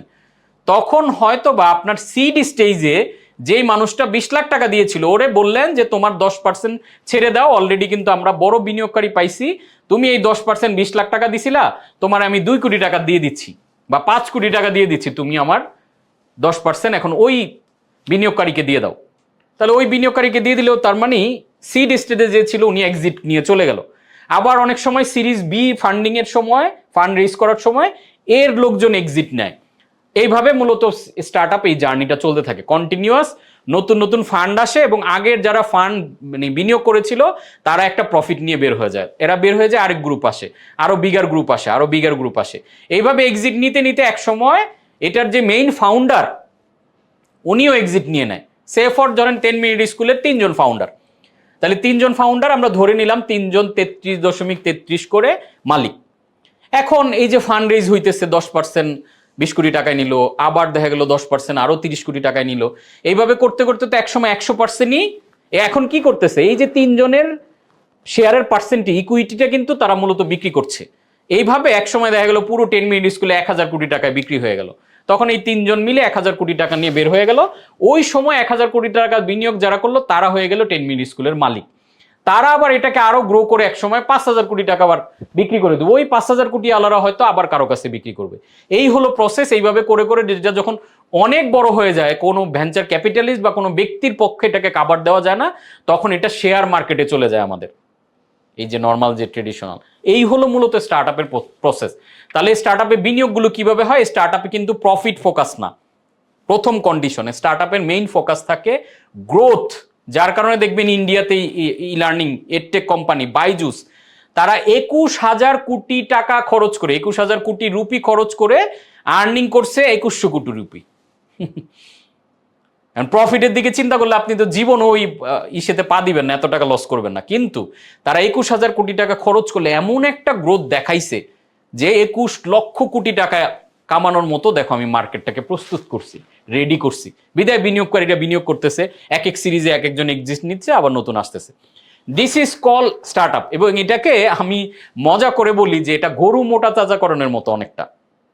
আমরা কি করি, কুরবানির আগ দিয়ে বা কুরবানিকে প্ল্যান করে অনেকে চিন্তা করে না যে গরুর বাছুর কিনে আনি, এই বাছুরকে ইচ্ছা মতো মজাদার খাবার টাবার দিয়ে ওকে একটু মোটা তাজা স্বাস্থ্যকর, যতক্ষণ আপনি খাবার দিচ্ছেন ততক্ষণ কিন্তু লস। দেখেন গরুটাকে মোটা তাজা করতে গিয়ে এভরিথিং খাওয়াচ্ছেন, ভিটামিন খাওয়াচ্ছেন, ওকে ইনজেকশন দেয়, কেউ পুষ্টিকর খাবার দেয়, নানান কিছু, এই যে খাবারগুলো ওর পেছনে ঢালতেছেন, এটা কিন্তু যতক্ষণ ও বিক্রি হইতেছে ততক্ষণ কিন্তু লস। এত খাবার আপনি কেন দিচ্ছেন? যে আমি ওরে 1 লাখ টাকা খাওয়াইলে ওরে আমি 5 লাখ টাকা মার্কেটে বিক্রি করব। সো স্টার্ট আপ হচ্ছে এরকম, যে এইভাবে বার্নিংটা কেন করে? বিকজ অফ এক সময় জানে যে আমি 100 কোটি টাকা বার্ন করলে এটা 500 কোটি টাকা বিক্রি করতে পারবো, এবং এটা ওই দিনে 3 or 4 5 ইয়ার্সের মধ্যে হয়, ওই দিনে শর্ট টাইমের মধ্যে জিনিসটা হয়। এই কারণে স্টার্ট আপে সবাই আগ্রহী, কারণ শর্ট টাইমে 500-1000 কোটি টাকা তো নর্মাল এই সেমি ফরম্যাটে সম্ভব না। সো এটা এই স্টাইলে কাজ করে। আর এসএমইটা কি? এসএমই হচ্ছে এই যে যুগ যুগ ধরে যেই ট্রেডিশনাল বিজনেস চলে আসতেছে, এটা হচ্ছে এসএমই। তার মানে আমরা এসএমই মডেলে কি করি? এসএমই মডেলে আমার প্ল্যান থাকে, আমি একটা টাকা বিনিয়োগ করলাম, একটা বিজনেস প্ল্যান নিয়ে মাঠে নামলাম, এটা থেকে আমি একটা যত টাকা বিক্রি করছি, যত টাকা খরচ করছি, এর চেয়ে বেশি টাকা কত দ্রুত আর্ন করব। ফোকাস থাকে কত দ্রুত আমি প্রফিটে যাব, ব্রেক ইভেনে যাব। স্টার্ট আপে ফোকাস থাকে কত বেশি গ্রোথ আনতে পারবো, কারণ স্টার্ট আপে প্ল্যানটা হচ্ছে কোম্পানিটাকে বিক্রি করে দেওয়া, গরুটাকে বিক্রি করে দেওয়া, গাছটাকে বিক্রি করে দেওয়া। আর এসএমইতে প্ল্যান হচ্ছে ফল বিক্রি করা, গরুর দুধ বিক্রি করা। তার মানে হচ্ছে বিধায় আমি গরুকে অতটুকু খাওয়াবো যাতে দুধ হয়, ওই দুধ থেকে আমার যাতে লাভ হয়। আমি গরুকে আজকে 500 টাকার খাবার খাওয়াইছি, আমি 1000 টাকা দুধ বিক্রি করছি, তার মানে আমি প্রফিটে আছি। এই that is call SME model. So এই দুইটা মডেলের ডিফারেন্সটা কেন বোঝা দরকার? আপনার যদি প্ল্যান থাকে যে আমি স্টার্ট আপ মডেলে আগাবো, ডে ওয়ান থেকে আপনি গ্রোথ সেন্ট্রিক ফোকাস করবেন। বার্নিং যাই হোক, আপনার ফোকাস থাকবে যে আমি একটা বিগ মার্কেট নিয়ে কাজ করব, অ্যান্ড আমার এইরকম টার্গেট, আমি এইভাবে ফান্ডিংটা নিব। এবং স্টার্ট আপ যেহেতু অনেক দ্রুত গতির জিনিস, এইখানে প্রেশার বেশি, এখানে ফেলিওর বেশি। এসএমইতে ফেল যদি করে 20টা কোম্পানি, স্টার্ট আপে ফেল করে 200 কোম্পানি। এসএমইর ফেলিওর রেশিও হচ্ছে 32%। 3 বছরের মধ্যে 32% এসএমই ফেল করে। স্টার্ট আপ ফেল করে অলমোস্ট 96 থেকে 98 পর্যন্ত। সো রিস্কি, বাট অ্যাচিভমেন্ট অনেক বড়। আর এসএমই স্লো, আস্তে আস্তে প্রফিট করে করে গ্রো করবেন। এইখান থেকে যে প্রফিট আসবে ওইটা ইনভেস্ট করে আরেকটু বড় করবেন, আবার প্রফিট আসবে, ইনভেস্ট করে আরেকটু বড় করবেন। আর স্টার্টআপের মূল লক্ষ্য থাকে এটা। এখন এই জায়গায় একটু প্রিকশন কিছু দিব। বাংলাদেশে যেভাবে স্টার্টআপ মডেলটা গ্রো করছে বা যেইভাবে করে শেয়ার করা হয়, বাংলাদেশে যেটা ফোকাস করা হয়, কোনো স্টার্টআপ ফান্ডিং পাওয়া মানি ব্লাস্টিং। দেখবেন পত্র পত্রিকা, টিভি, নিউজ এমনভাবে এটা ফলাও করে প্রচার করে, তখন আমাদের সবার মনে একটা ক্ষুধা জেগে ওঠে যে জীবনে বোধহয় স্টার্ট আপ না করা মানে সবচেয়ে বড় বোকামি। আমি বিজনেস করতে আসছি মানে আমাকে ফান্ডিং রেজ করতে হবে। এখন যেটা ঝামেলা হয়, এই রেজ করা ফান্ড প্রপার কাজে না লাগাতে পারলে এটা কিন্তু আপনার জন্য বিপদের কারণ। এবং বাংলাদেশে রিসেন্ট টাইমে আপনারা দেখেছেন যে অলরেডি আমাদের সামনে থেকে কয়েকটা কোম্পানি কিন্তু বন্ধ হয়ে গেল, যারা স্টার্ট আপ মডেলে শুরু করেছে, ফান্ডিংও পেয়েছে, বাট ফান্ড এত বেশি বার্ন করেছে। এবং তারা হয়তো অনেকেই এমন করে যে ভ্যালু ক্রিয়েশনের বাদে, মানে কাস্টমারের জন্য প্রপার ভ্যালু ক্রিয়েশন ছাড়া এমন ভ্যালুয়েশন দাঁড় করে, অনেক টাকা ফান্ড নিয়ে আসে, বাট কাস্টমারকে ওইভাবে সার্ভ করতে না পারায় লস করে একসময় হয়তো তারা টিকে থাকতে পারে না। সো এইটা আমাদের একটু মাথায় রাখবো যে আমাদের বিজনেস আমরা বিল্ড করব, সেটা স্টার্ট আপ হোক, এসএমই হোক, only for customer. Build your business for customer, not for venture capitalist, not for investor. Business কখনোই ইনভেস্টরের জন্য আপনি বিল্ড করবেন না, বিজনেস বিল্ড করবেন কাস্টমারের জন্য। কাস্টমারের জন্য যদি বিল্ড করেন, সেটা স্টার্ট আপ হোক, এসএমই হোক, এটা লং রানে যুগ যুগ শত শত বছর টিকে থাকবে। আর যদি ফান্ডিং এর জন্য আপনি বার্ন করে এমনভাবে প্রেজেন্টেশন করলেন, পিচিং করলেন, বাংলাদেশে বহু এই যে আইডিয়া প্রকল্পে বহু টাকা ফান্ড দেয় গভর্নমেন্ট, সুন্দর সুন্দর করে পিচ করে, অনেকেই দেখেছে, আমার পরিচিত আছে, তারা কি করে পিচিং করে, সুন্দর করে এমনভাবে প্ল্যান করে, শো করে, প্ল্যান শুনলেই টাকা দিয়ে দিতে মন চায়। এবং ফান্ড নিয়ে এসে তারা এই টাকা দিয়ে বিভিন্ন দেশ টেশ ঘুরে 1 বছরে টাকা খরচ করে আবার আরেকটা প্রজেক্ট বানায়। তো ওদের টার্গেটই থাকে আমি প্রজেক্টটা বানাচ্ছি বিকজ অফ আমার ফান্ড লাগবে। তাহলে ইন্টেনশন যখন এটা থাকে, আলটিমেটলি ব্যবসায়ী হিসেবে কিন্তু তারা তখন দাঁড়াইতে পারে না। এবং এতে দুইটা ঘটনা ঘটে, বিনিয়োগকারীরা নেগেটিভ হয়, তখন ভালো প্ল্যানেও তারা বিনিয়োগ করতে চায় না। সো জিনিসটা আমরা খেয়াল রাখবো, যাতে আমরা স্টার্ট আপের যে এই যে দৌড়, স্টার্ট আপ কেন, স্টার্ট আপ কালচারটা এত প্রচার করা হয়, কারণ এখানে মূল ব্যবসাটা, স্টার্ট আপের মূল ব্যবসা হচ্ছে ভেঞ্চার ক্যাপিটালিস্টের। এখানে আসল ব্যবসায়ী হলো ভেঞ্চার ক্যাপিটালিস্ট। এই পুরো গেমটার গোড়াতে কিন্তু তারা আছে, কারণ উনি যত ইনভেস্ট করবে, যত কোম্পানি গ্রো করবে, ওই ভেঞ্চার ক্যাপিটালিস্ট ফার্ম বড় হবে, তারা শত শত হাজার হাজার কোটি টাকা আর্ন করতে পারবে। যার কারণে এই কালচারটাকে অনেক বেশি পপুলার করা হয়, বিভিন্ন সেমিনারে স্টার্ট আপ ফাউন্ডারকে ইনভাইট করা হয়, তারা প্রচার করে কথা বলে, বাট এটা নেগেটিভ সাইডটা আমাদের কাছে ক্লিয়ার করা হয় না। সো আমরা নেগেটিভ পজিটিভ দুইটা বুঝি। আমি কোনো স্টার্ট আপ এসএমই আমার পরামর্শ আমি বলছি না এটাতে যাবেন ওইটাতে যাবেন না, আপনার ক্যালিবার যেরকম, আপনি যেইভাবে নিজেকে ফিল করেন যে না ঠিক আছে আমি এরকম একটা roller coaster ride, business itself একটা রোলার কোস্টার রাইড, কিন্তু এটা 360 রোলার কোস্টার, মানে স্টার্ট আপটা এমনভাবে ঘুরতে হবে। সো ওইটুকু ক্যাপাবিলিটি, ওইটুকু সাহস এবং ওইটুকু আপনার যদি দক্ষতা তৈরি হয়, গো ফর স্টার্ট আপ, তাহলে 5-7 বছরে শত কোটি টাকার মালিক হওয়া সম্ভব, আপনি যদি প্রপার স্কিলড হন এবং ঠিক মতো এটাকে মার্কেটে নিতে পারেন। আর এসএমইটা ঠান্ডা মাথায় করার জন্য বেস্ট, আপনি স্কিলড হলে এসএমই দিয়েও বাংলাদেশে বহু বড় বড় কোম্পানি, আমাদের চোখের সামনে স্কয়ার, আমাদের চোখের সামনে বসুন্ধরা, প্রাণ, এই কোম্পানিগুলো আমাদের দেশ থেকে এসএমই মডেলে এত বড় বড় ব্যবসা হয়েছে। ইভেন আপনি এসএমই মডেল এবং স্টার্ট আপ মডেলকে অল্টারও করতে পারেন, আপনি স্টার্ট আপ মডেল থেকে পরে চাইলে আস্তে আস্তে এসএমইতে নিয়ে আসতে পারেন। যেমন বাংলাদেশের ইয়ের কথা আপনারা সবাই জানেন, 10 মিনিট স্কুল, ওরা কিন্তু শুরু থেকে এসএমই মডেলেই আগাইছে, পরে দেখলো যে না এর থেকে অন্যান্য কোম্পানিগুলো ফান্ডিং টান্ডিং নিচ্ছে, সো আমাদেরকে ওই মডেলে যেতে হবে। বাংলাদেশের সাজগোজ তারা 2013 সালে শুরু করে, 13 সালে তারা শুধুমাত্র কন্টেন্ট বানাইতো, বিউটি কন্টেন্ট, এবং ওয়ার্ল্ডের largest Bangla beauty content site কিন্তু এটা। তো তারা কন্টেন্ট 5 বছর শুধু কন্টেন্ট বানাইছে, 2018 সালে এসে তারা প্রোডাক্ট ইন্ট্রোডিউস করলো, এই বিউটি প্রোডাক্টগুলো তারা ই কমার্স মডেলে সেল করা শুরু করলো, এবং 2021 সালে এসে তারা কিন্তু প্রথম ফান্ড রেজ করে। তার মানে এসএমই মডেল থেকে তারা আস্তে আস্তে স্কেল আপ করে গ্রোথ দেখিয়ে তারা কিন্তু স্টার্ট আপ মডেলে গেছে। বাট ডে ওয়ান থেকে জিনিসটা ক্লিয়ার থাকলে সুবিধা কি, যে আমি এই রোডে যাচ্ছি, আমাকে, যেমন আপনার যদি স্টার্ট আপ হয়, তার মানে আপনার প্ল্যান হলো আপনার বিজনেসটাকে আপনি লং রানে বিক্রি করে দিবেন। তাহলে বিক্রি যদি করতে হয়, অন্য মানুষের ফান্ডিং যদি আনতে হয়, তাহলে ডে ওয়ান থেকে আপনার কাগজপত্র, আপনার হিসাব নিকাশ সবকিছু স্বচ্ছ রাখতে হবে। কারণ আপনি আরেকটা মানুষকে বিনিয়োগকারী নেবেন, সে স্বচ্ছ না দেখলে, এই প্রপার জিনিসগুলো ঠিক মতো না পেলে সে আপনাকে বিনিয়োগ করবে না। আর এসএমই হলে আপনার ব্যবসা আপনার মতো যে কোনো স্টাইলে রাখলেন। স্টার্ট আপ হলে আপনাকে গ্রোথকে ফোকাস দেখাইতে হবে, যে আমি এই গ্রোথ, ওইখানে প্রফিট দেখালে ফান্ডিং দিবেন আপনাকে, যে আমি দেখেন 1 বছরের ব্যবসা নেমে 5 লাখ টাকা প্রফিট করে ফেলছি। নো, সে দেখবে 1 বছরের ব্যবসা নেমে 5 কোটি মানুষকে আমি রিচ করছি, অনবোর্ডিং করছি, ট্রাকশনটা দেখবে, ওইভাবে ভ্যালুয়েশন হবে। সো আই হোপ ব্যাপারটা আমরা ক্লিয়ার। এটা বুঝে আমরা ব্যবসা করলে আমাদের জন্য লং রানে better.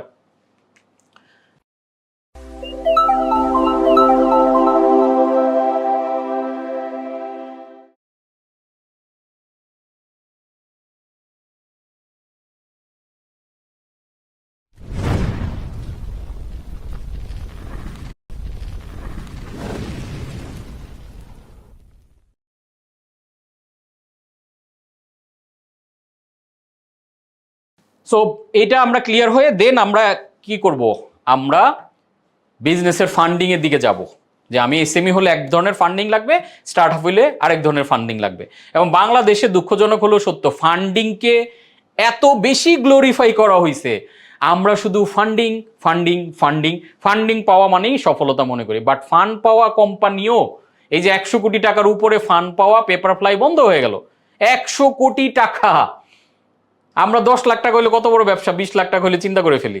So funding is not the মানে পারফেক্ট বা বেস্ট সলিউশন। এই জন্য ওই যে রিতেশ আগরওয়াল, উনি হচ্ছে ওয়োর ফাউন্ডার, এবং ওনার আমি লাইভ প্রায় 11টা ক্লাস করেছি।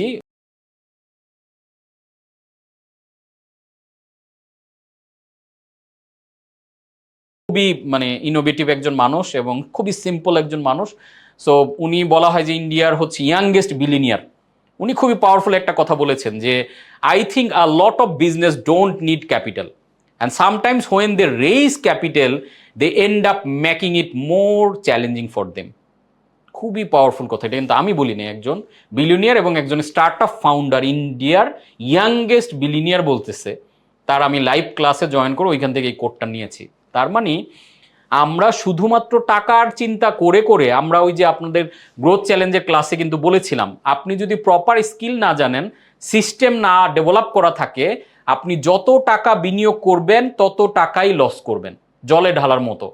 সো এই জন্য ওই যে সেই টনি রবিন্সের কথাটা মাথায় খেয়াল করেন, যে হাউ রিসোর্সফুল ইউ আর, আপনি রিসোর্সফুল হলে না আপনার কাছে বিনিয়োগ আসলে এটাকে আপনি প্রপার খাতে লাগিয়ে বেস্ট আউটপুট আনতে পারবেন। আদারওয়াইজ বিনিয়োগ তো আপনার জন্য ঝামেলার কারণ হবে। এই যে আমরা যেই এসএমই ব্যবসায়ীরা ঋণের জালে জর্জরিত, বেশিরভাগেরই তো এই প্রবলেম। ঋণের জর্জরিত হইছি মানে কি, তার মানে টাকাটা আমি ঋণ করে আনছি, টাকাটাকে আমি প্রপার ইউটিলাইজ করতে পারি না, বিধায় আমি ঋণে পড়ে গেছি, আমি টাকা শোধ করতে পারি না। অনেকেই আমাকে রিকোয়েস্ট করে, স্যার আমাকে একটু ব্রেভের সুযোগ দেন, আমি ঋণগ্রস্ত, আমি এমুক হইছি।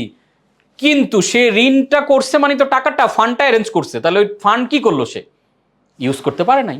সো এই জন্য মাঝে মাঝে টাকা আমার জন্য সমাধান না।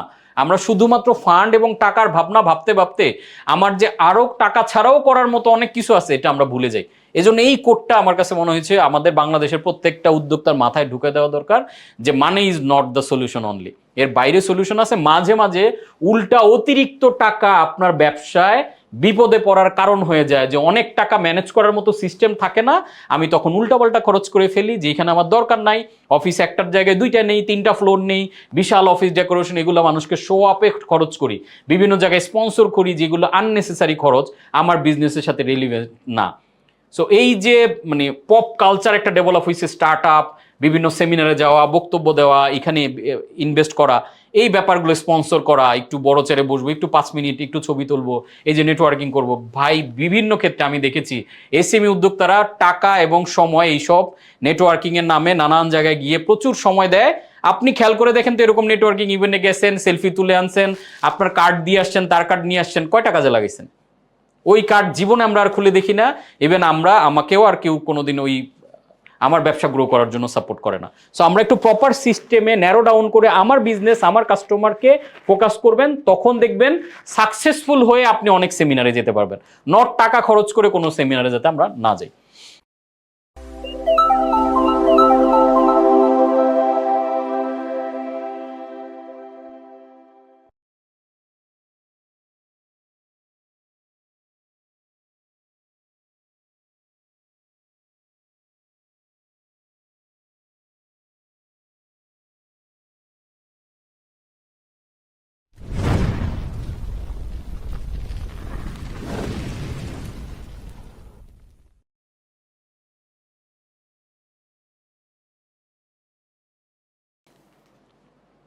দেন আমরা এত কিছু যখন পাড়ি দিয়ে আসলাম, তখন আমার ব্যবসায় কোন জিনিসটা শুরু হবে? আমি নেইমিং দিয়ে শুরু করব। নেইম ইট আর্লি। আপনি যখন একটা নাম দিয়ে ফেলবেন, তখন এটা বাস্তবতা পাবে যে ইয়েস, হ্যাঁ আমি নামটা দিয়ে ফেলছি, দ্যাট মিনস আমার মাথায় এটা clear. So name gives you energy, get real feel. এবং নামের ক্ষেত্রে যেটা আমি বলবো, রেলিভেন্ট নাম। আমরা এমন এমন বিদঘুটে মার্কা নাম এক একজন দিয়ে ফেলি, যেগুলো উচ্চারণ করা ঝামেলা, যেগুলো কোনো অর্থবহ না, আমার ব্যবসার সাথে রেলিভেন্ট না। আপনি অলওয়েজ চেষ্টা করবেন যেমন ধরেন ন্যাচারালস। আমি ন্যাচারালস যখন বলি, অটোমেটিক্যালি এরপরে আর কিছু বলা লাগে না, এই নামটা বলার সাথে সাথে মানুষ বলে, ও আচ্ছা, এই আপনারা ন্যাচারাল প্রোডাক্ট নিয়ে কাজ করেন, হার্বস নিয়ে কাজ করেন, অর্গানিক ফুড নিয়ে কাজ করেন। পরের আনসারটা তারাই দিয়ে ফেলে। সো আপনাকে এমন একটা নাম দিতে হবে যেই নামটা শুনলে যাতে ব্র্যান্ড রিকল করা সহজ হয়, এবং নামটা শুনলে আপনার সার্ভিস অ্যান্ড প্রোডাক্ট সম্বন্ধে যাতে একটা আইডিয়া ভালো মতো পাওয়া যায়। সো নামকরণের বিভিন্ন স্ট্র্যাটেজি আমি আমার বইয়ে শেয়ার করেছি, বিজনেস ব্লুপ্রিন্ট বইটাতে। ওই অধ্যায়টা আবার পড়ে দেখবেন। এখানে সিম্পল করে বললে